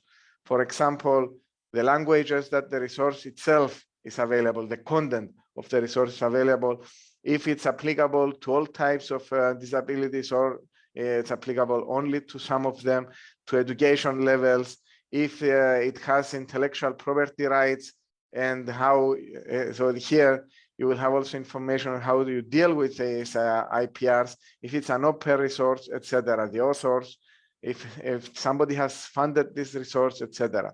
Now, if you go inside a resource, you see how we structured each one of the resources in order to help the interested people understand what they are dealing with before they go into the exact content of the resource. So here we have something that it's building opportunities in early childhood from the start, a teacher's guide to good practices in inclusive early childhood services. The type of the resource, it's a handbook. It can be a software, it can be a mobile application, it can be everything. The ontology we are using, the annotation here covers all this stuff. These resources have been produced with funding from European Commission, this program. These are the authors. It's applicable to any type of disability. It's applicable, it targets actually the early childhood, primary, secondary education. It's only in English available, and it doesn't relate to any IPRs. You can take it for free. Beyond this, we go into describing how you can use, what are the objectives of this resource, what are the challenges linked to how you apply this resource, what are the expected outcomes of the resource, what activities you can take in order to implement this resource. So all this is a part of the study that have been performed for each of the resource by the MyHUB project. And then at the end, you have the material of the resource, the content of the resource. Here is a PDF, and it also has a website. It can be one of them or two, as you can see here. And in order to create this sense of community and allow the sustainability of this MyHUB, of this one-stop shop of inclusive education resources, we offer a couple of more functionalities like rating. Where is rating? We will see now. Submitting feedback, and we will see now. And viewing then whatever feedback has been submitted by the rest of the members of this community. Now, in order to do one of this stuff, let's say to submit feedback, we have to log in. The reason we do that is to avoid having very strange and having to monitor all this. So if somebody wants to contribute to this community, they need to sign up. Otherwise, it's for free. You get the resources. As a guest user, you can see everything apart from interacting with this. Now, I would call you with the information I gave at the beginning, and I will show it again now. If you want, you can go and register yourselves already. It's an opportunity since you're part of the conference, and you can follow. We don't have, of course, much time now, but you can follow my lead and see how it works. Because if we don't start using it, it will not be adopted, and we will not have the opportunity to even improve the content and how it's presented to you. Now, here is the link to the learning resource, and there is a login at the top right. Or you use the, I will keep it here for a few seconds before I go back to continue. And here you have access to the mobile applications. Through the mobile application, it's a version in Android and a version in iOS, you can actually access the whole of the material from your mobile device. It's mobile friendly, the whole design. However, from the mobile application, something that is required for the interaction of the mobile application with the e-learning hub you need to log in there. So only people that have an account can see the browse through the resources there. And depending on what phone you're using, what device you're using, you have to download the correct application version. There, the languages and everything work as expected. Okay, I'm going back to the web and I will log in. So I have a ready account here. Before I click to log in, I will show you here that you can create your account from here. And before you create your account, you need to press a consent button then.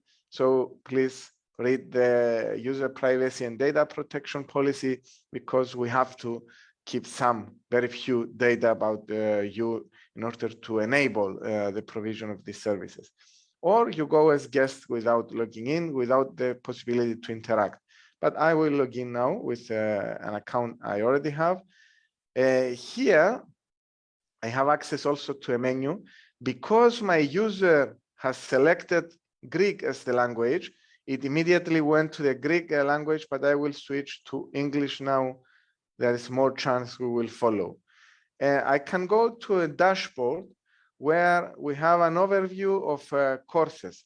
Look, I have to clarify here that the purpose of this platform is not to provide, it's not a learning environment in terms of self-following some courses or downloading courses. It's downloading learning objects, resources for your own courses.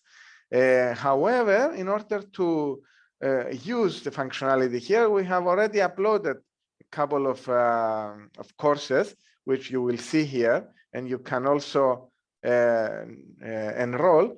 And then as teachers or as stakeholders in these communities, please feel free to share your own courses if they are provided for free, and we can import them here for the members of this community to get more resources, ready-made courses for their own use. The information on the learning resources is again here. I enter either from here or clicking at the title, and you see when I log in the platform, I will go to the single. I will see a resource here. You see, I have the chance to rate the resource. It's the normal 5-scale rating. And I also have the chance to submit feedback. It opens another form. This is a feedback. I can choose if it's about adapting the resource or capacity building or direct testing.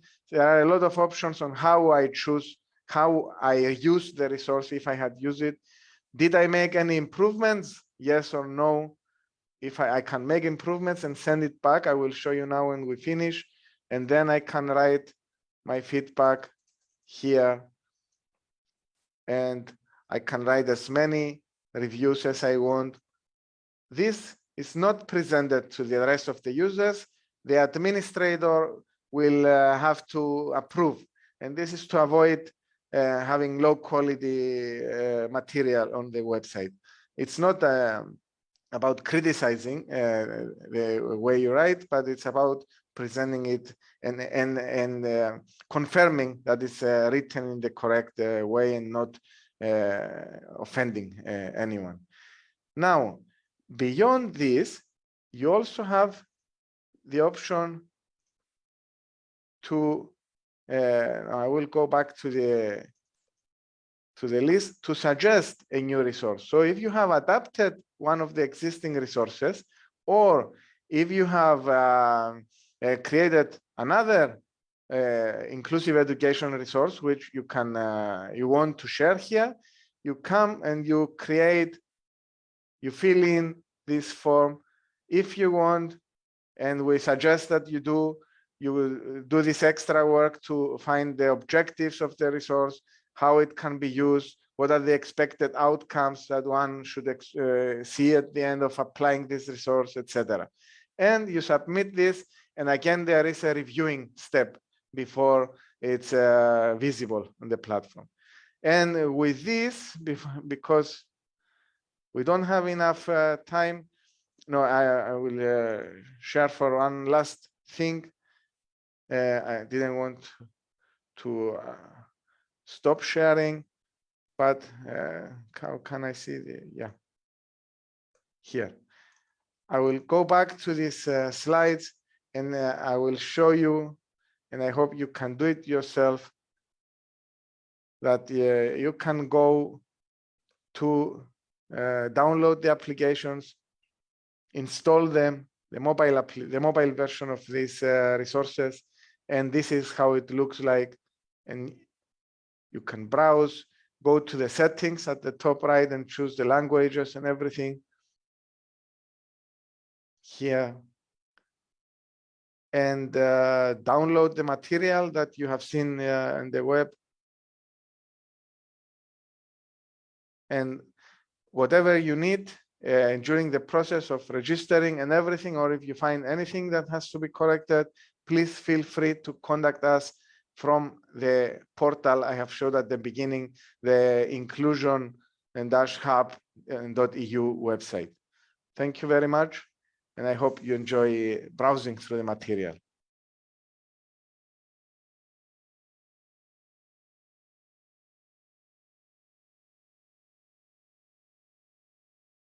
Hello, can you hear me?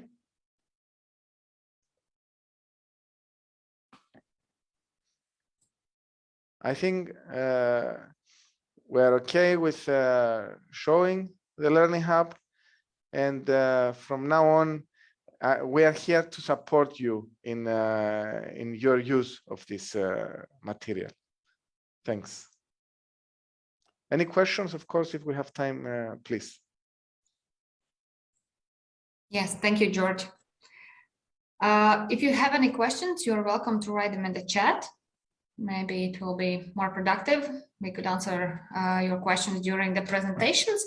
But if not, actually we are, so yeah, I want to remind, we have placed in the chat the links to the homepage and the repository as well. So after the conference, you will be able to find the video recording of the conference and find there all the links, QR codes, and etc. So you are welcome to use that all. And right now we are a bit behind the schedule, but I hope you don't mind that, and you don't mind to take just 10 minutes of break. So after that we will continue conference. So see you at right now it would be, yes, 1:30, I think. It will be okay. Tātad ir pienācis laiks 15 minūšu pauzītei, un esam mazliet aizkavējušies, un tādēļ es ceru, ka jūs neiebildīsiet, ja mēs paņemsim tā vietā 10 minūšu pauzīti. Tātad būsim atpakaļ 1:30. Un čatiņā jums ir pieejamas saites gan uz projektu mājaslapu, gan uz repozitoriju. Pēc konferences būs pieejams arī video materiāls, kur jūs varēsiet patīt atpakaļ, paskatīties, atrast visas saites, visus QR kodus un nu jau izpētīt varbūt arī visus materiālus tā kārtīgāk. Tā kā tiekamies 1:30 atpakaļ.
Tā pulkstenis ir 1:02. Sveicu visus atpakaļ. Domāju, ka mēs varētu turpināt. So welcome back. Turpināsim, un es vēlētos pieteikt mūsu kolēģi no Beļģijas, Karelu van Īsakaru, kā nākamo konferences dalībnieku. I want to ask our colleague from Belgium, Karel van Īsakar, to join, and the topic is digital and inclusive pedagogical competence of educators. So please, Karel. Thank you very much. Thank you also for the good organization. I just came back, actually, just got my coffee. So I went for a run. Okay, I will shortly address how the outcomes of this project can be used in other initiatives. So I will share my screen. If you can just confirm that you can see my screen. I will not maximize it because it seems I have problems with Zoom if I maximize it. So I'm Karel van Īsakar from Belgium. I'm representing one of the companies that is partner in this project. And before I start, I want to give you a little bit of a status of the inclusive education initiatives in Belgium. So I think most of you know we have the Article 24 of the United Nations, the Rights of People with Disabilities, which focuses specifically on inclusive education. So in Belgium, there was a whole movement to make education inclusive. And what did we see? They went from one extreme to the other extreme. So special education, they call it exceptional education, if I translate it directly, was a need in Belgium that was addressed quite efficiently. And what do I mean with that? We had very good special education schools. Now, the politicians pushed for this Article 24 to be implemented into the education system of Belgium, of Flanders. And what happened? Every school had to become fully inclusive. Okay, seems like a good idea. But the problem was that the concept of making a school inclusive became an economical concept. What do I mean with that? It was cheaper to have no special education schools and only have inclusive schools because they could cut down on the expenses. This is also not the logic behind Article 24 of the United Nations Rights of People with Disabilities. Okay, so the politicians pushed for this stream towards inclusive education. They called it the M Decree. So that was a parliamentary act on students with specific education needs that was voted in 2015. And M Decree stood for mainstream decree. We are going to mainstream all the children with disabilities straight into education and the regular education. What happened? Well, they expected happened. First of all, schools were not prepared and are not prepared at all to host children with disabilities. At least not the wide variety of children with disabilities. The wide variety of disabilities. You saw teachers, for example, that were used to teach a class of 15 to 20 students. And within their group of 50 to 20 students, they had 3 to 4 children with a variety of disabilities. Some had the Down syndrome, others had autism, and etc. And these teachers never got an adequate training for this. So in short, in 2015, the mainstream decree was introduced, and in 2021, they abolished it because it doesn't work. And what did we see? In those years, parents were more or less forced to bring their children to inclusive education. It didn't work because they never got the regular support. And we see parents taking all their children out of this inclusive education back into special education. This, of course, created tension. First of all, with the parents that said, look, you force us to go in a certain direction, which is not good for our child. And teachers that said, you bring children to a classroom that we do not know how to work with. So obviously this whole inclusive education system goes through reboot in Belgium. Why do I explain this story?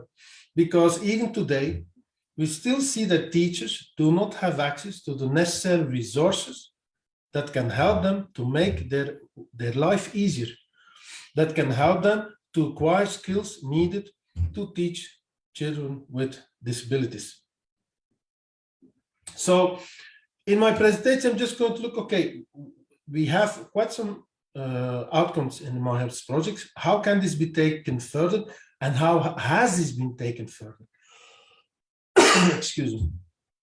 So the first initiative that, okay, so we had the outcomes that were presented before by the colleagues from Latvian University. Also, dear Dr. Millis also explained it in full detail. So we have this extensive resource of inclusive education practice that can be applied for primary education, secondary education, higher education, adult education, vet education, you name it. So it is really useful there.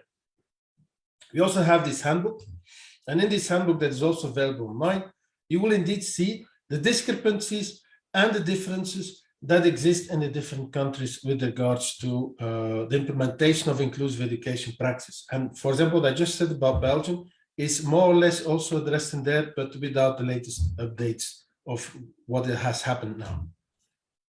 So Diverse Asia is a project that focuses on inclusive education practices that are transferred from Europe to Asia. I'm not going to go too much in detail because our colleague Professor Brown will further detail this, I think, after my presentation. But we started there from a focus that we know that inclusive education is not just limited to Europe. We heard also the dear professor from America. These are issues that pop up everywhere. Everywhere the same problems occur, but also everywhere there are resources that can be useful for other continents. So in the Diverse Asia project, we look on how we can make higher education more inclusive in Asia, and more specifically in the countries of India and Bangladesh. And there we are going to create, on the one hand, a very extensive portal that will encompass, among others, online learning training content. It will contain very updated information accessible to higher education. It will contain also communities that want to offer the higher education stuff so that they can learn from each other, the peer learning.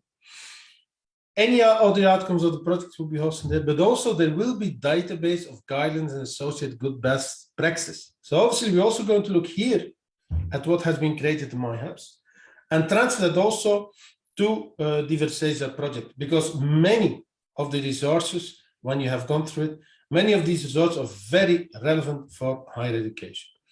And in this project, we take a wider aspect also in inclusive education. So we have, on the one hand, we have to train the staff that works in a higher education setting.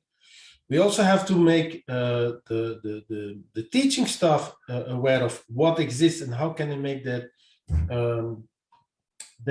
training materials more accessible. But on the other hand, we also look, for example, at what are the good practices in terms of physical accessibility. For example, in Belgium, there is, it's almost like this size, if you can see what I'm pointing at, something like a 6-7 centimeter thick book with all practices how to make schools and teaching environments physically accessible. So you see, this project really wants to bring lots of information together from various sites, also some new information going to create, and MyHUBs is also injected in there. I'm also glad to say we have a number of the partners from MyHUBs on board in there, and so also the Latvian universities on board. So it is good that there is, we look really at working further on existing good practices. All of this, as I said before, will be presented in a portal. We're also going to develop their online and mobile applications. And the more detailed aspects of artificial intelligence tools that we're going to develop, I leave that up to Professor David Brown, who will present afterwards. When we look a step further, we also have another initiative, that's a DIPSI project. And DIPSI project looked at the impact of COVID-19 on the provision of accessible, inclusive educational online practices. I think we all know, well, we have had the lockdowns. In some countries still continues. In some countries it will reappear. And who were the main people suffering from that? In fact, was the teaching community. And when I talk about the teaching community, I'm talking about the teachers. I'm talking about the students, and I'm also talking about the parents. All these people are heavily affected and impacted by the corona lockdowns. And furthermore, even worse, children with disabilities and their parents, and also the teachers that had supported, were very severely impacted. So this project really wants to look in there, how can we ensure that for teachers that are confronted with lockdowns, because I'm pretty sure it will not be the last one, we are going to have more variants of virus popping up. How can we ensure that on the one hand, the training material fully meets accessibility needs when you provide online training practices? Sorry. How can we ensure that the students can follow the online teaching practices? And how can we make sure that the teaching staff and the parents are also well prepared for this? So this project focuses on this. And one of the things also that we have introduced in this project is, let's look at existing educational resources related to online teaching. And there again, we see that in MyHUB's database, resource database, there are quite some aspects that can be reused and that will be reused in this project towards training for educators.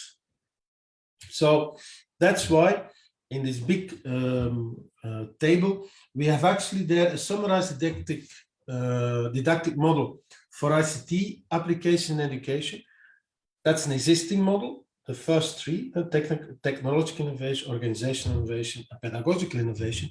And what we try to do is to develop from this the DIPSI didactical model, whereby we look at the aspect of digital educational innovation in an inclusive manner. So again, it's really for teachers then that will be able to grasp this and apply it into reality.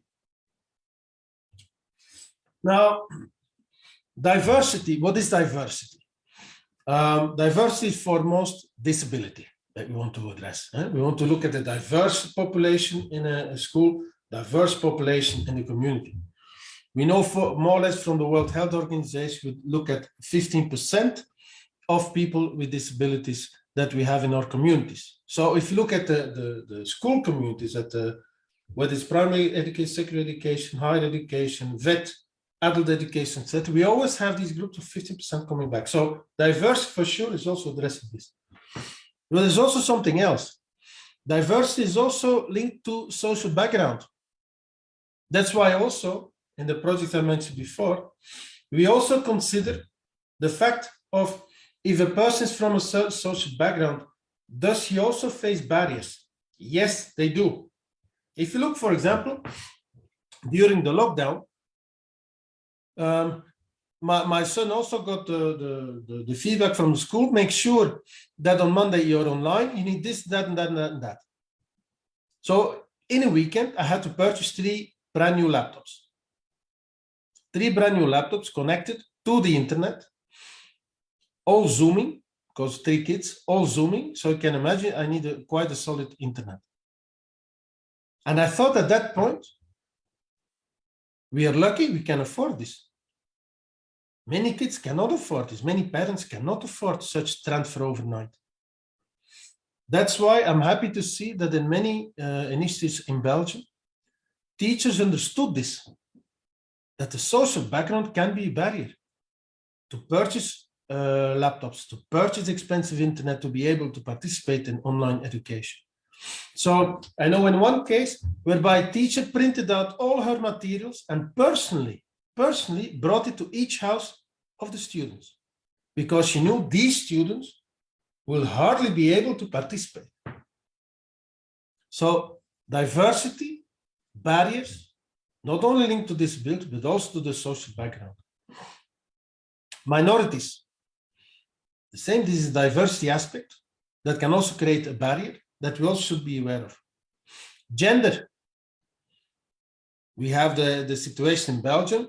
Students were sent back to home, got under the influence again of an authoritarian father who was from a country from the East and said, no, these daughters are not going to go online. So these are gender aspects that we need to be aware of, linked to also with culture aspects, ethnicity, etc. And so on and so on and on. So the diversity goes quite well. I was therefore quite pleased that a couple of weeks ago, I was in Istanbul presenting on inclusive educational practice. And I was approached by the previous head of United Nations High Committee for Refugees. Because in my presentation, I said, I know from own experience that among refugee children, there's a lot of need also for accessible education, because we have a lot of children in the refugee groups that are confronted with disabilities. Either they were born with a disability, or, and in many cases this is the case from Syria, children that have got disabled because of the war activities going on in their country. And he told me, this is something that we're looking for to apply and to implement in the years to come. Inclusive education, refugee status, to combine these elements and to make sure on the one hand that the teachers are prepared to work with the refugee children. On the other hand, that the teachers are also prepared to work with the disability needs that, again, a large percentage of these children have. To give you an idea, there was a survey organized among refugee parents in Turkey, and 23% indicated they cannot send their kid to school in Turkey because they have a disability. 23%. So this is again a barrier. So I'm glad to say we got in touch with this person, and we are planning on working on that together towards a solution. And here as well, we are again looking at what can we find from MyHUBs and what can we bring forward. Yeah, I think I said more or less what I wanted to say. The good thing, I think also in this project and other projects, where also some of my colleagues are involved in, is we know that in many projects, the results disappear. And what does that mean? A project gets funded, and after funding is finished, poof, the internet, the website is cut down, the bills are not being paid anymore, and everything disappears. I'm happy to see here that we have decided that we're not going to do it this way. We're going to keep results online, and we're also going to inject them in other initiatives. So we look really on transferring what we have created in this project to other initiatives, whether this is transferring through providing translations, whether this is transferring by customizing outcomes, or whether this is transferring by extending outcomes. And in what I said in the past, I more or less have addressed most of them. Also, opening to other countries, Asia, I mentioned it before, the Americas, I'm glad to say we are in touch with organizations from Colombia, because they have also Spanish outcomes that are linked to inclusive education. We're also in talks with them so they can take it up. So that's why I call this presentation Beyond MyHUB. Where do we bring it forward? Where will we get the results living further on? And that brings me to the end of my presentation. You have here my contact details. I'm sure that the presentation will be provided online afterwards by the event organizers. If you would have any comments, I will do like Santa said before, put them in the chat. And then if we see there are some questions from me, I will be more than glad to answer them. Thank you very much for your attention. Yes, thank you, Karel, for your presentation. So Professor David Brown from Nottingham Trent University will be our next speaker. Tad nākamais runātājs būs profesors Davids Browns no Lielbritānijas. So Professor, the floor is yours. Hi, everybody. So hopefully you can see my screen. Is that a yes? Yes, we can see, but it's not full screen. Okay, is that an issue? Do you want me to make it full screen? Yeah. Better? Yes. Yes? Perfect. Yeah, thank you. Just waiting for feedback. Well, thank you very much for inviting me here. So I've listened to some very interesting presentations so far, and I've learned a lot myself, so thank you for that opportunity. I'm going to be discussing Diverse Asia, which is embracing diversity in Asia through the adoption of inclusive and open practices, which is what many of the organizers of this conference have been involved with. This is funded by Erasmus Capacity Building in Higher Education, Cooperation for Innovation and the Exchange of Good Practices. So what do we know? Disabled students have limited access to higher education in India and Bangladesh, and we aim to tackle this by two main innovations. We aim to look at developing much more accessible open education resources and massively open online courses by improving the accessibility of these online resources. But also our other innovation is to harness the potential of AI in education, machine learning, so that we know when students are interacting with a laptop like this, I have a camera looking at me, we can look at tracking things, sensor data such as eye gaze, body posture, I tend to lean forward a lot myself, facial features, and via machine learning and appropriate labeling of those sensor data, we can tell if students are engaged bored or frustrated. We understand their behaviors which are related to learning. And, you know, I'm talking to a group of educational experts here. We know the importance of engagement and learning. We want to optimize engagement. So we can either have an algorithm then that adjusts the difficulty level of the educational materials, so if boredom or frustration is detected, or a human tutor can intervene using a strategy from an inclusive checklist of educational approaches to always optimize engagement. So we're looking at improving access to education for people with disabilities using accessibility approaches and AI for education. And we do this to build the capacity of 2 organizations in India and 2 higher education organizations in Bangladesh, using the inclusive practice know-how and machine learning know-how of a number of European experts, including ourselves in the UK.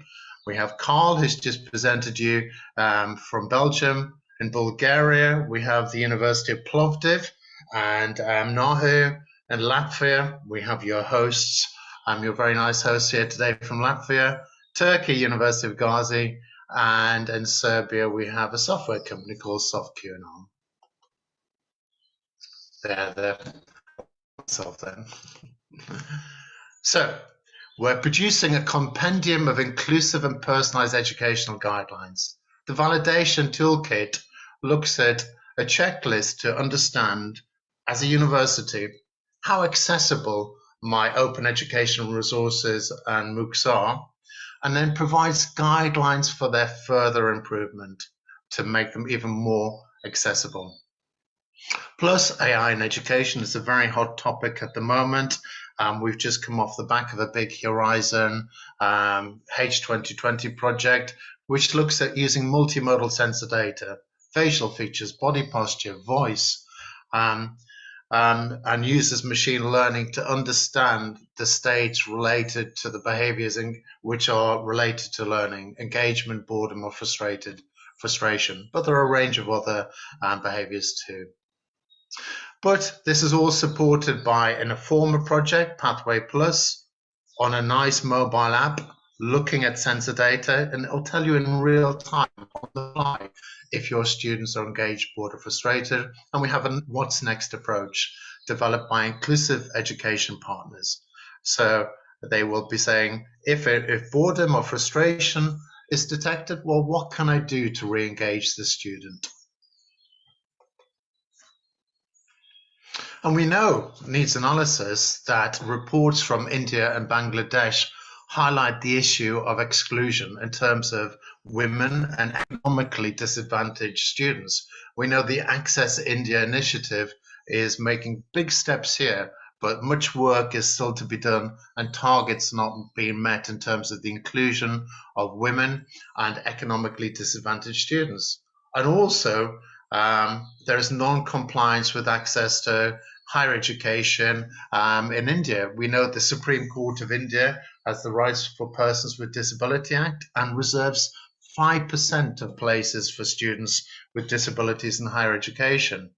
But again, even the most advanced institutions in India are not meeting these targets. And we know there's limited access to online media as well for students with disabilities. Only a small number of higher education websites meet the minimum standards of accessibility. And if we have standards and improve the accessibility of open educational resources and MOOCs in these countries, this will go a long way to promoting the accessibility of students with disabilities. And even where there is good provision of facilities, digital literacy among teachers and students with Bangladesh, leading to lower uptake of these resources. So we really aim to, in our project in Diverse Asia, to ensure that all students with disabilities enjoy the same access to higher education as their neurotypical partners and peers within higher education by promoting the accessibility of online learning materials. And this includes providing guidelines, checklists, and leading edge practices, and following universal design for learning guidelines and principles, and includes a validation toolkit. It allows higher education staff to say, well, how accessible are my materials, and what steps, what practical steps can I make to improve the accessibility of these materials. And we need to promote the impact of this project too, to ensure the awareness and uptake of our accessibility guidelines in all the country partner networks and India and Bangladesh. Obviously, we're in the preparation phase here. We have a huge survey going on at the moment with students and staff within a whole range of higher education establishments in India and Bangladesh. And all of this is being analysed at the moment by our partners, your host partners today, and Latvia. And our development in terms of accessibility or personalisation of education will be a clear counterpoint to those needs and analysis. What do we expect to generate? We expect to have an inclusive toolkit, which includes guidelines that define the steps needed to provide inclusive education for each student, from registration to participation in the classroom. Guidelines, how do I, as a practitioner, improve the accessibility of my online materials? A database with guidelines and best practices, which can be consulted as a practitioner in terms of different types of impairment, content format of those learning materials, and the type of training you're delivering, plus all of our expertise in terms of using artificial intelligence to personalize education so that all students are supported. So if I understand as a practitioner certain of my students aren't engaged, I can direct my scant resources to the students in need so that all students are supported to reach their full potential. And we know from our semi-structured interviews and thematic analysis with teachers that actually one of the main barriers to uptake of these type of new technologies is just lack of time. Teachers in higher education have to learn and become familiar with new practices, so there'll be a handbook to support all these different types of new innovations. That just repeats what I've just said. There are project websites and social media channels, and it's thank you for the opportunity to introduce our project to you today. Thank you. I'll stop sharing, shall I? Yes, thank you, Professor, for your presentation. With the topic Special Education at the Nexus of Pandemic and Inclusiveness, I welcome our next speaker, Dr. Saida Subasī Singh from the University of Vienna. Tātad, kā nākamo runātāju aicinu doktoru Saidu Subasī Singh no Austrijas. Lūdzu, so please. Thank you very much for having me, and thank you for the invitation. I'm gonna share my screen very quickly.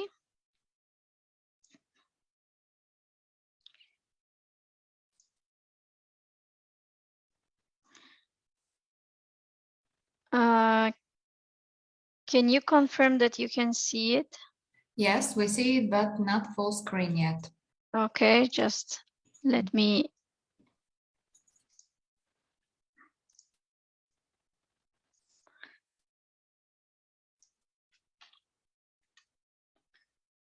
Okay, I guess it should be working right now.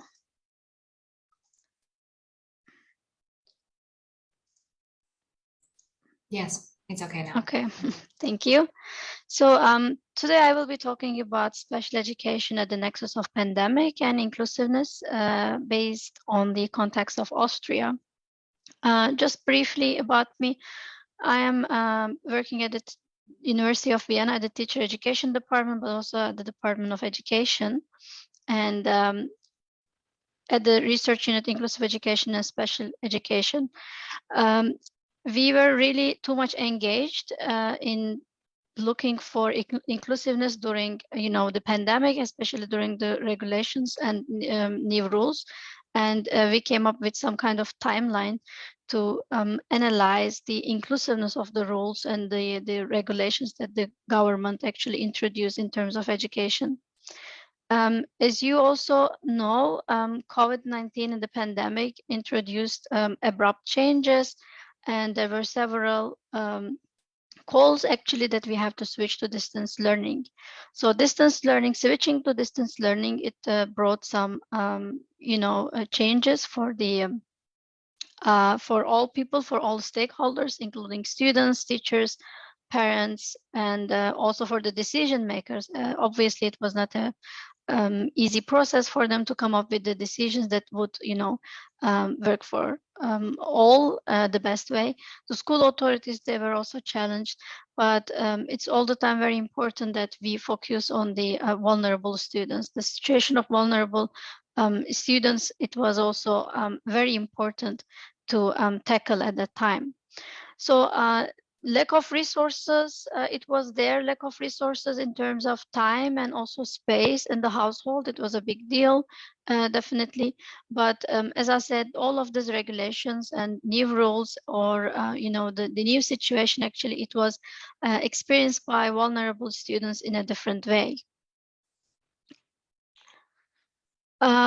Especially vulnerable groups, I don't really would like to categorize the vulnerable groups, because several different groups, they actually fall in this group. There are people who are disproportionately exposed to challenges and risk, actually. And when there is an abrupt change in the system, getting used to a new system and getting adjusted to the new rules and regulations, a little bit more difficult for vulnerable groups.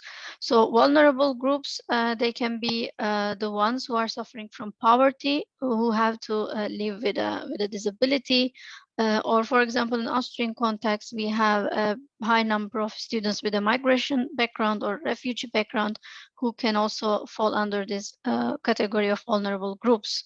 So vulnerable groups, they were an important group that we really needed to look in a more careful way to see what kind of experiences they had during the pandemic, or they still have, actually.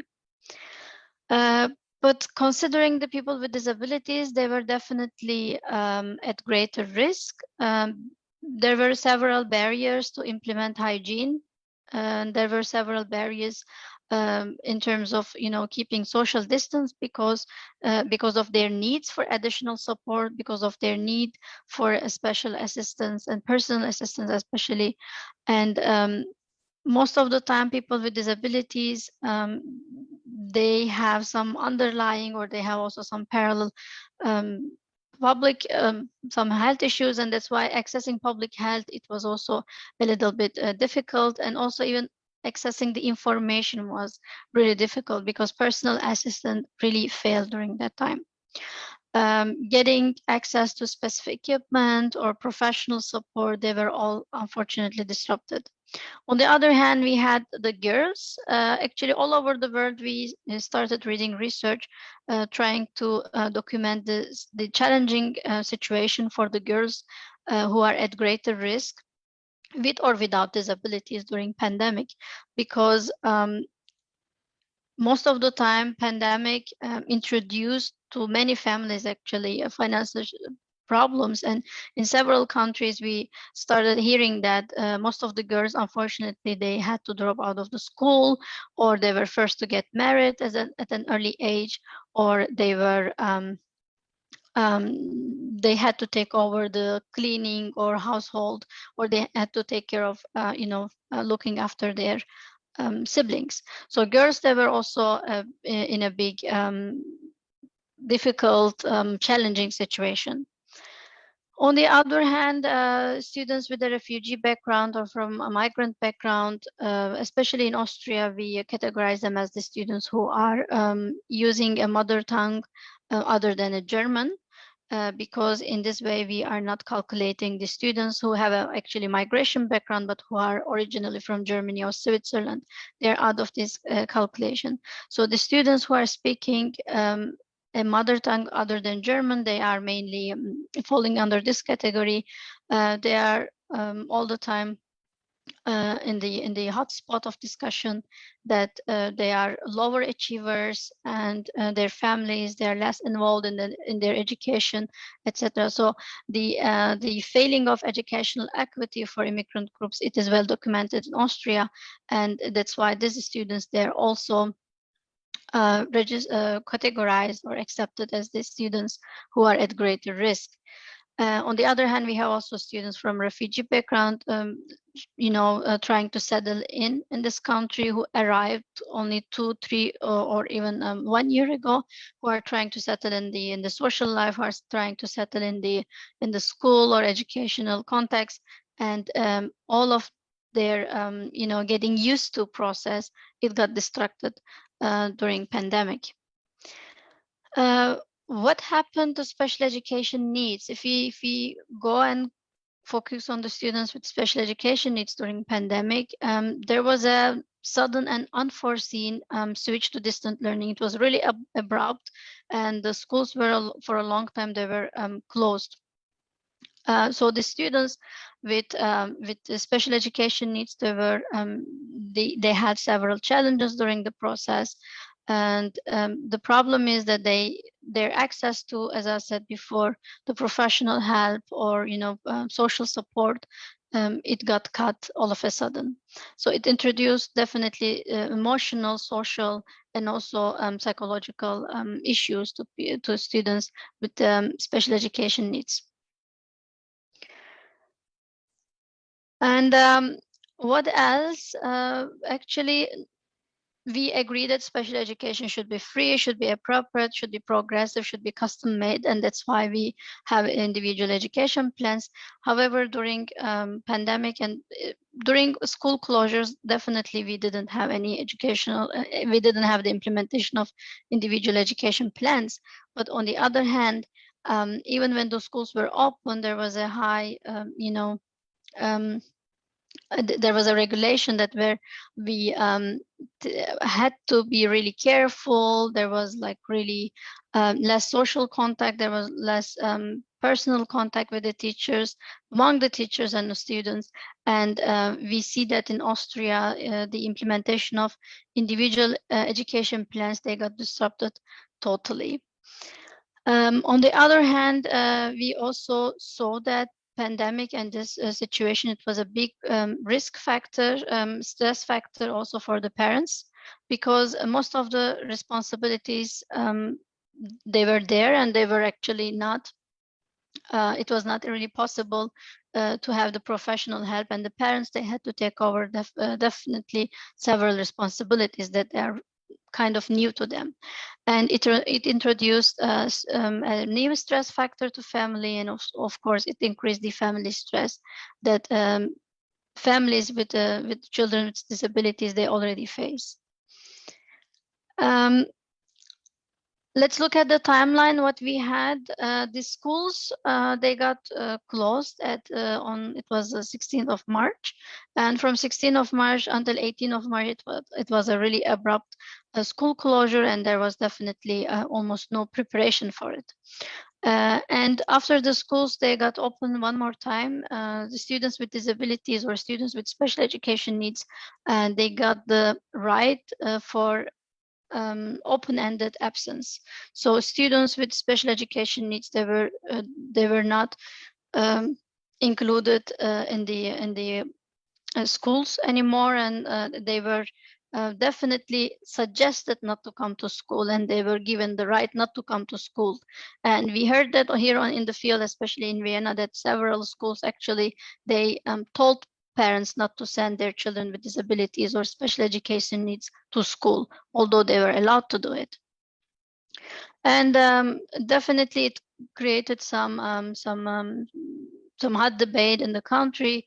Why are we giving up so easily on students with special education needs? Why are we not really doing our best to keep them in the school, to keep them, coming to school or being in this environment? And why are we giving up on them so easily? So this was actually, it was happening at the very beginning of the pandemic, as I said, May, June, July 2020.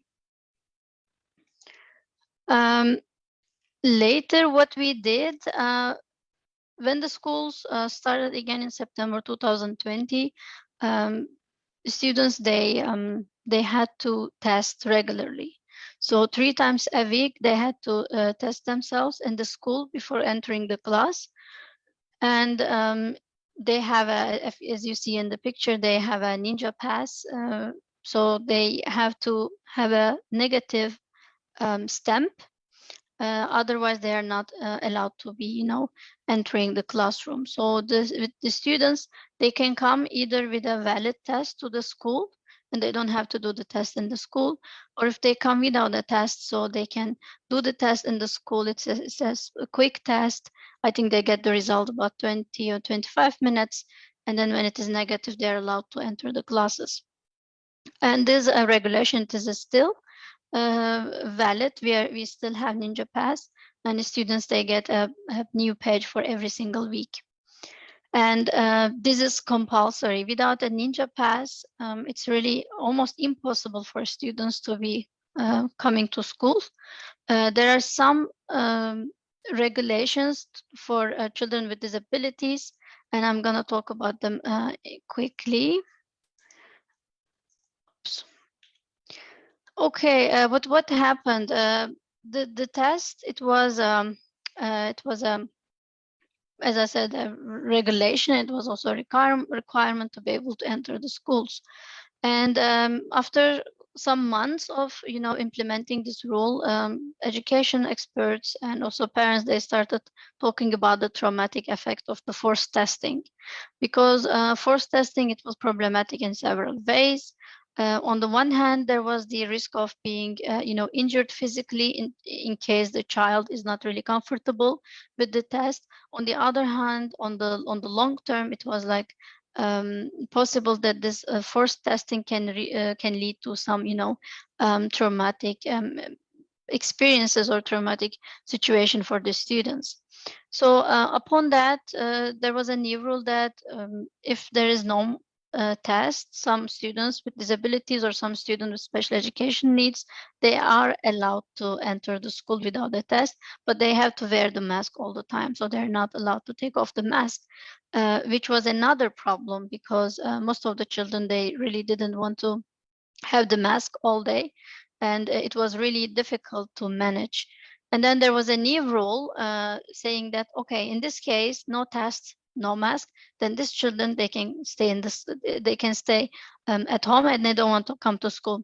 So again, actually, it was a loop that it was a cycle that it is repeating itself. There were some rules there, but the rules, they were not really applicable for some specific students who can be also considered as vulnerable group. And then the new rule or the solution was just to exclude them from the education and giving them the right not to come to school. So this is a study that actually we were engaged already during the pandemic, and we were almost done with evaluating the National Action Plan Disability based on the CRPD, United Nations CRPD. But during the pandemic, we were already engaged with this research, and we thought that we should definitely add the COVID-19 situation to the study. Otherwise, it may not be really relevant for the coming years, because we are already in the middle of the situation. And then we decided to add COVID-19 also in our evaluation report, how inclusive actually we are, or how inclusive is our school system when it comes to crisis situation. And then we saw that actually people with disabilities or representatives of students with disabilities, they were not really represented in political decision-making process. So during the pandemic, and also during making decision about the new rules and regulations, people with disabilities or their representatives, they were unfortunately not really included, and their needs, they were not there, they were not represented. And it was obvious that these people, they were not really represented in the political arena, and that's why the rules and regulations, they were not really meeting their needs.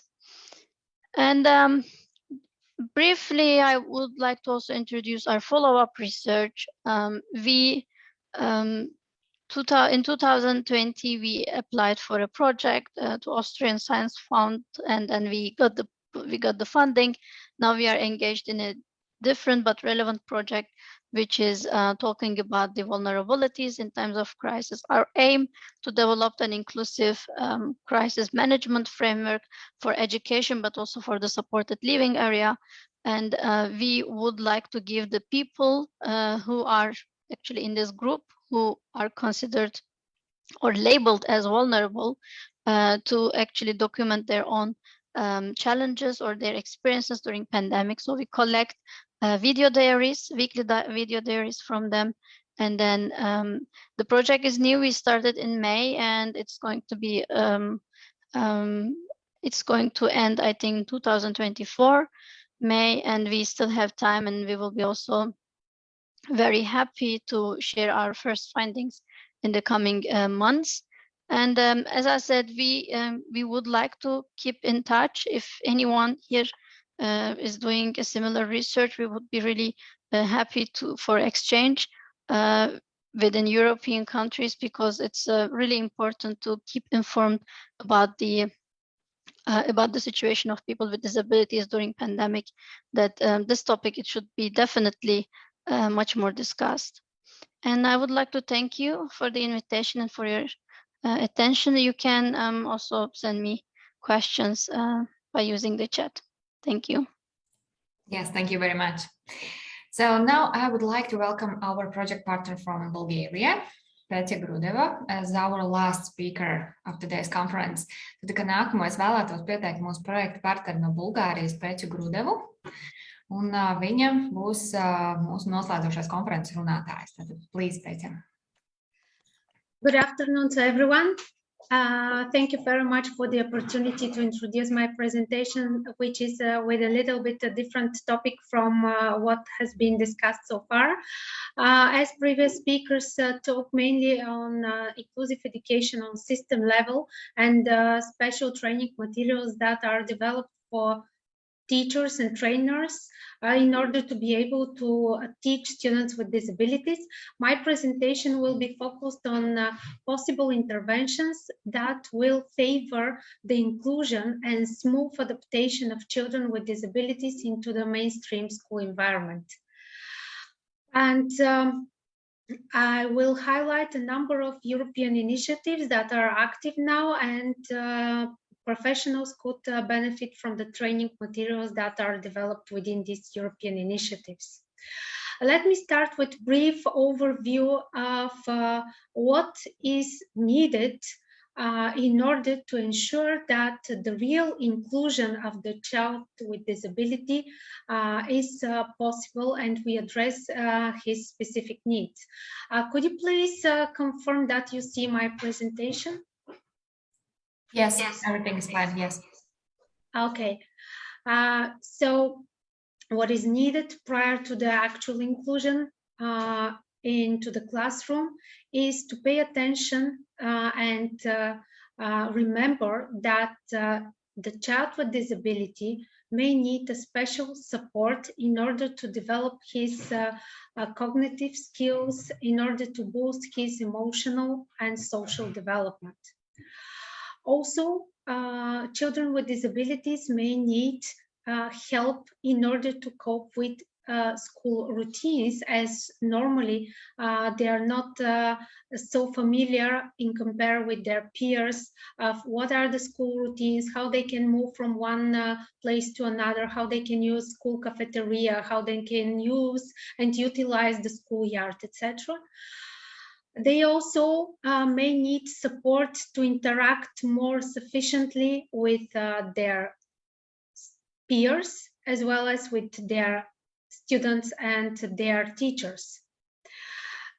In order to help children to overcome challenges caused by the disability, there are a number of interventions which can be applied before the school in order to support the child and make him ready to be part of the school life.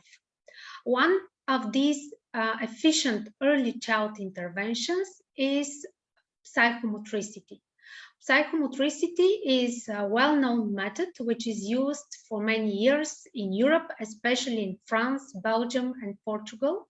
And we are trying to apply this method in Eastern European countries as well in the recent years, because many experts are recognizing the benefits of the psychomotricity and the good results and outcomes that children who were involved in psychomotor trainings then show as adaptive behavior in the school.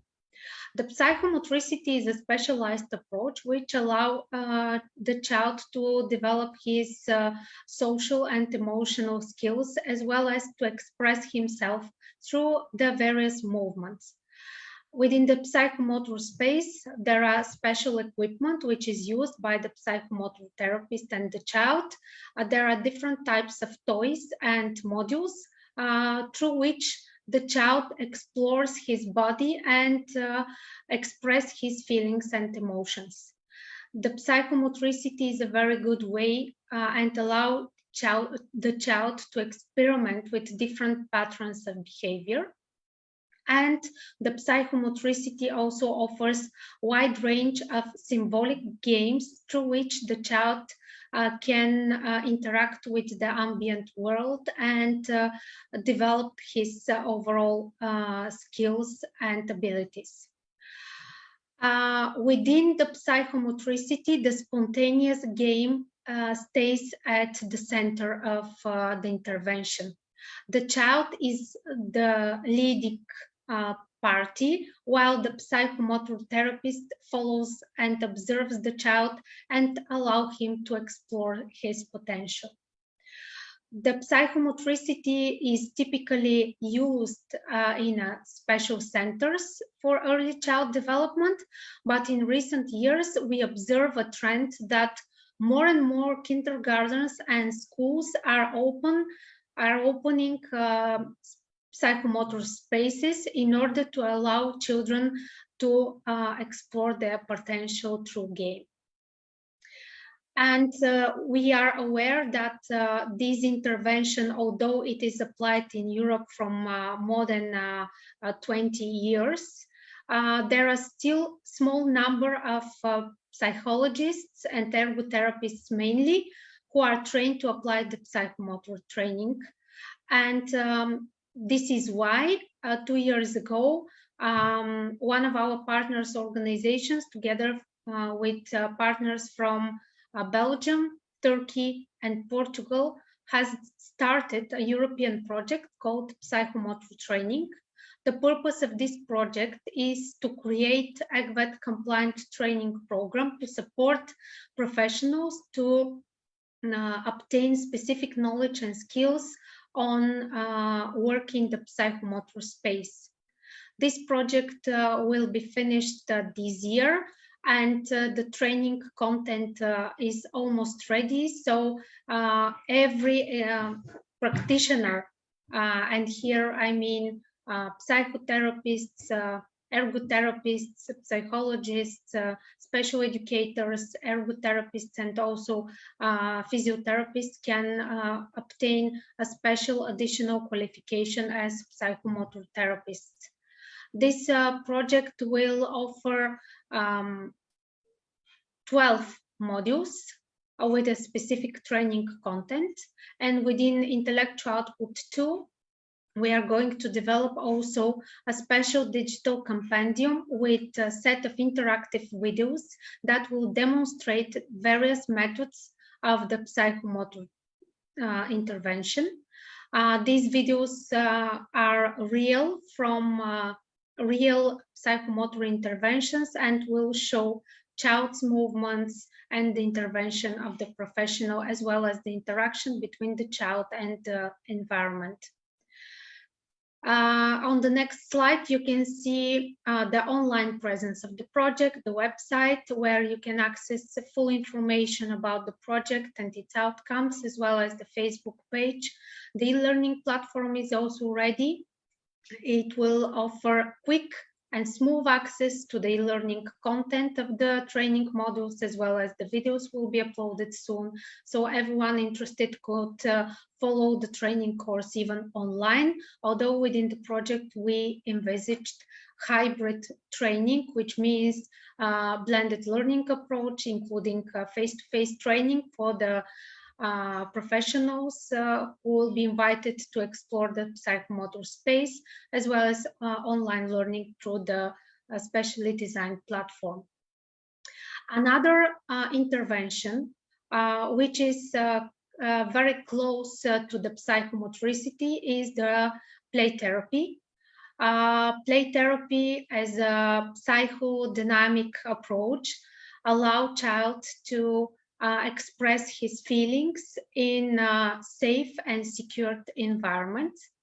Play therapy is also used as part of early child intervention, but in recent years, more and more kindergartens and schools are starting to apply play therapy as part of their extracurricular activities in order to encourage the emotional development of the children. And we believe that as a result of the pandemic situation and the number of lockdowns, many children, no matter if they're with or without disabilities, are confronted with some mental health problems as a consequence of being at home.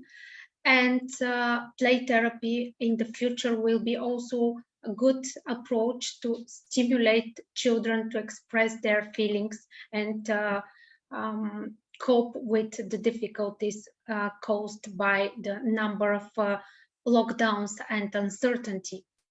The play therapy also allow therapists to assess the child through observation and through the specific way of gaming and how the child is interacting with the specialized toys, as well as with other children. And because we believe that more and more professionals should have access to the up-to-date training materials, since November 2021, our partner organization, together with partners again from Turkey, Portugal, and Belgium, has started a new European initiative called Play Therapy Training Project. Within this project, we are going to develop a set of training materials to support professionals who would like to be trained as play therapy specialists. And within this project, we cooperate with universities, nonprofit organizations, and providers of play therapy. We are going to develop the training units with a specific content dedicated to the essence of the play therapy and the specifics of the play therapy intervention. And in addition, we will offer to the professionals set of techniques which will be illustrated through photos and videos. These materials will be developed in the next year and will be available in several languages, including English. The training will be organized again based on blended learning approach, combining e-learning through this platform and face-to-face presence. And I'm happy that we can announce this brand new initiative during this event. Talking about the child readiness to be integrated in the school environment, we believe that parents also should be trained and prepared in order to ensure that the child is going smoothly through the transition process from the kindergarten to the mainstream school. That's why on my last slide, I highlighted two active European initiatives that aim at smooth transition of children with disabilities from preschool to the school. Within these initiatives that are led in the first case by Irish organization when it comes to PSPS project. The second project is called Trains. It is led by university in the UK. and both projects will develop a set of guidelines for parents, how to help their teachers, how to help their children to be more prepared and well prepared for the school environment, to deal easily with the school routines.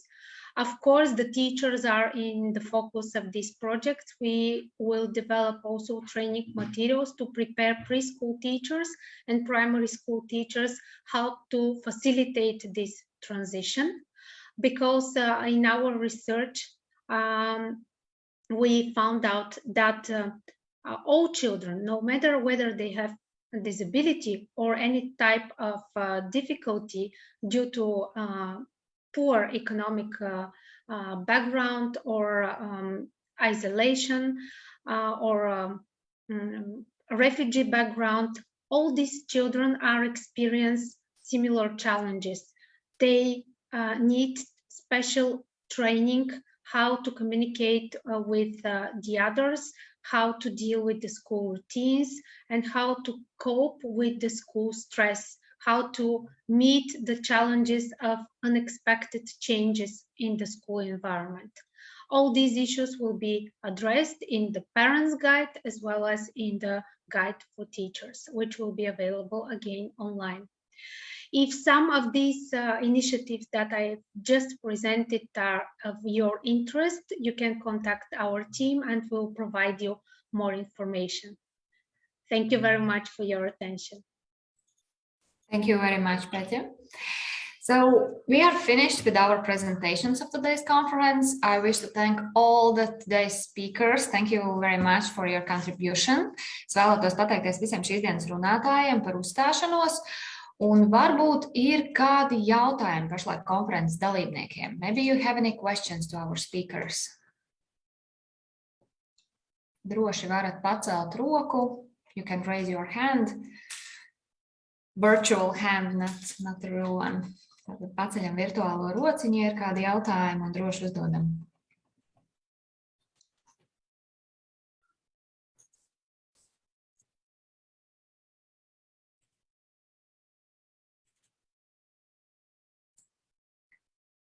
Tātad mums ir jautājums, kādi ir nākotnes galvenie izaicinājumi.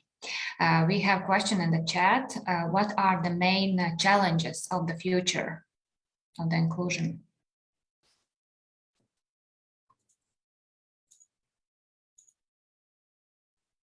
Who would like to answer the question? Kurš vēlētos atbildēt? Until others, more experts intervene, I will just share that, of course, there are technological challenges, but even if I'm in the technology, I don't believe technology will be the bigger challenge here. I think the bigger challenge will be to understand what inclusion means and what we need to do in order to achieve it in all dimensions, not only because we are in an adaptation process to I don't believe we really understand where we want to go with inclusion. Yeah, thank you, George. Tātad varbūt es pastāstīšu rezumē arī latviešu valodā. George stāstīja, ka galvenie izaicinājumi mums varbūt nebūs saistīti ar tehnoloģijām, bet varbūt tāda izpratne par to, kas tad ir iekļaušana, kas ir iekļaujuša izglītība, un tad arī attiecīgi mēģināt to implementēt izglītības sistēmā un mēģināt arī tad sasniegt uzstādītos mērķus. Carol, do you wish to say something else? Yes, in general, when you look at inclusive education and you look in each country, you will find very good examples of very good inclusive education, very good practices that work well. The problem is that many of those practices often happen in an isolated manner. For example, I used to work in the past with Greg van der Heijden. He's an expert in assistive technologies from the United States. And when I was working with him, I discovered technologies that I was totally unaware of beforehand, totally unaware. I remember at the time I was working with them, I also went to CSUN. CSUN is an event in the United States that introduces the teaching community, the research community, education community to any types of novel inventions that exist to support people with disabilities. And there are so many things we're totally unaware of. And I think that's a main problem when you look at the inclusive education practice. The same also with schools. I hear stories of, yes, we're going to make the inclusive school, the school inclusive, but where do we start? Well, there are in the same country excellent examples how this should be done. So that's why also the reason that you see from the European Commission that in different programs, not only in Erasmus, but they also were busy in FP5, FP6, FP7, Horizon, and etc. Constantly busy on looking at these aspects of inclusive education. Because I remember when I had a conversation with Immaculada Plasencia, who used to lead the unit on inclusive education, that she said there are so many things and no one is aware of it. We urgently need to bring this together. So that's why a project like MyHUB has an opportunity to bring these practices, good practices together and share them with teachers. And I think this will be the main challenge, to make sure that the teaching community is aware of what exists, what should be done. The same also when we look at the political level, because I've seen initiatives being taken by ministries that I think, guys, what are you doing? You're spending 20, 30 million euros on something that already exists. They don't know. So I think this is the main thing, making sure that the knowledge that exists to ensure inclusive education can be done, making sure that this is taken up in the training for the teaching community, because it's easy to point the finger to the teacher and say, you don't know how to do it, but you can only know it if you get the appropriate training. So it's a lot of work to be done in that. For example, there is the University of Plovdiv has they organize on a regular basis training by externals. And I had one of those trainings that I was doing for them, where I introduce them to exactly, look, later on in your life, when you're going to train, you will face this and this and this problem. How are you going to address it? We give practical examples. We refer them to resources that exist for them.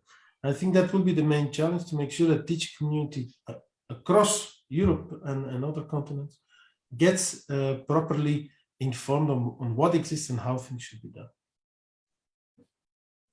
Yes, thank you, Carol. Andra was asking, could you please specify one or two schools, countries where are these great practices? But I think you already answered and mentioned some of them, and mentioned MyHUB as yes. Well, just to sum quickly up, United Kingdom has excellent examples of inclusive education practice. Professor David Brown can point you immediately to a number of schools that do that.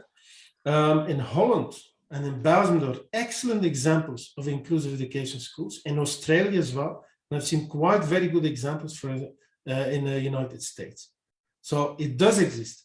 Even more, I normally during the summer, I teach at universities in Colombia, and also at units for inclusive education. And they took me to local schools, and it was impressive what they had done.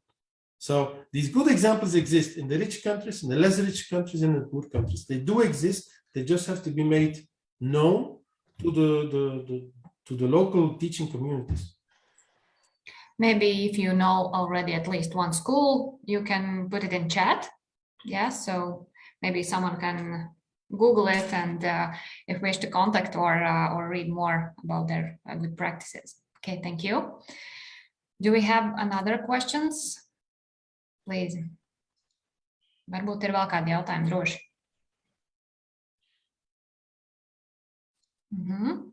Okay, thank you. There is one example.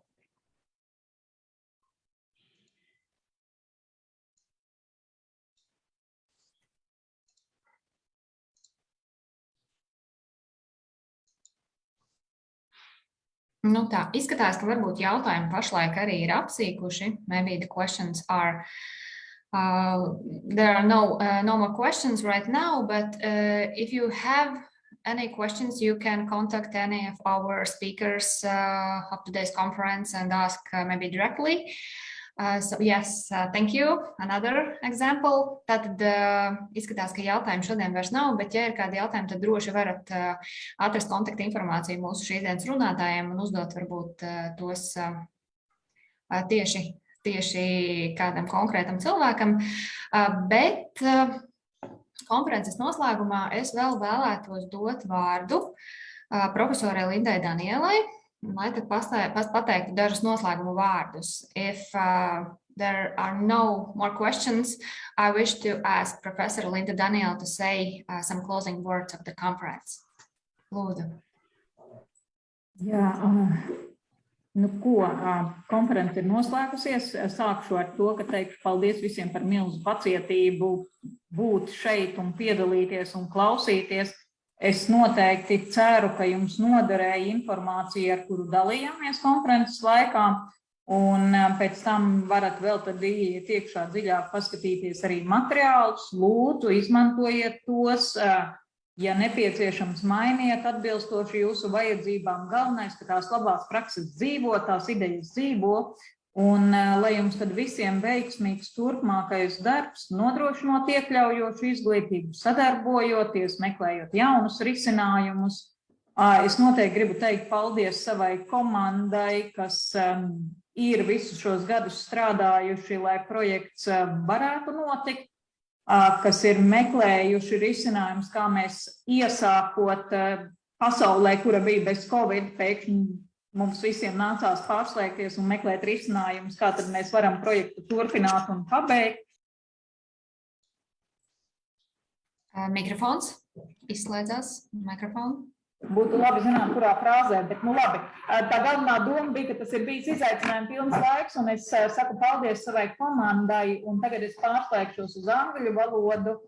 I hope you have enjoyed the conference. Please use materials collected. They are free of charge. You can use as much as you want them. You can change, you can modify them. The main point is that you use this good practice, you use it and share it with your colleagues, with your students, with parents, and its main purpose of this to collect all these materials. And I would like to thank all the team, Karel, George, Petya, colleagues from Sofia University, colleagues from Latvian University. You are a golden team, and you know why I'm saying that, because we had a lot of challenges. We had some very big turning points, and as I mentioned already in Latvian, I suppose you understood term COVID. You remember that we started our project in a world without COVID, and then we had to change it. We also had some serious challenges during the project realization, but we are here, we are at the ending point, and I think we can be happy, we can be proud of what we have done. So thank you, and see you soon somewhere, some other projects, some other activities. Love you. Paldies, liels. Thank you very much. Paldies visiem, ka pieslēdzāties uz tikšanos kādā citā pasākumā. Enjoy everybody. Thank you very much. Yes, thank you. Bye. Bye.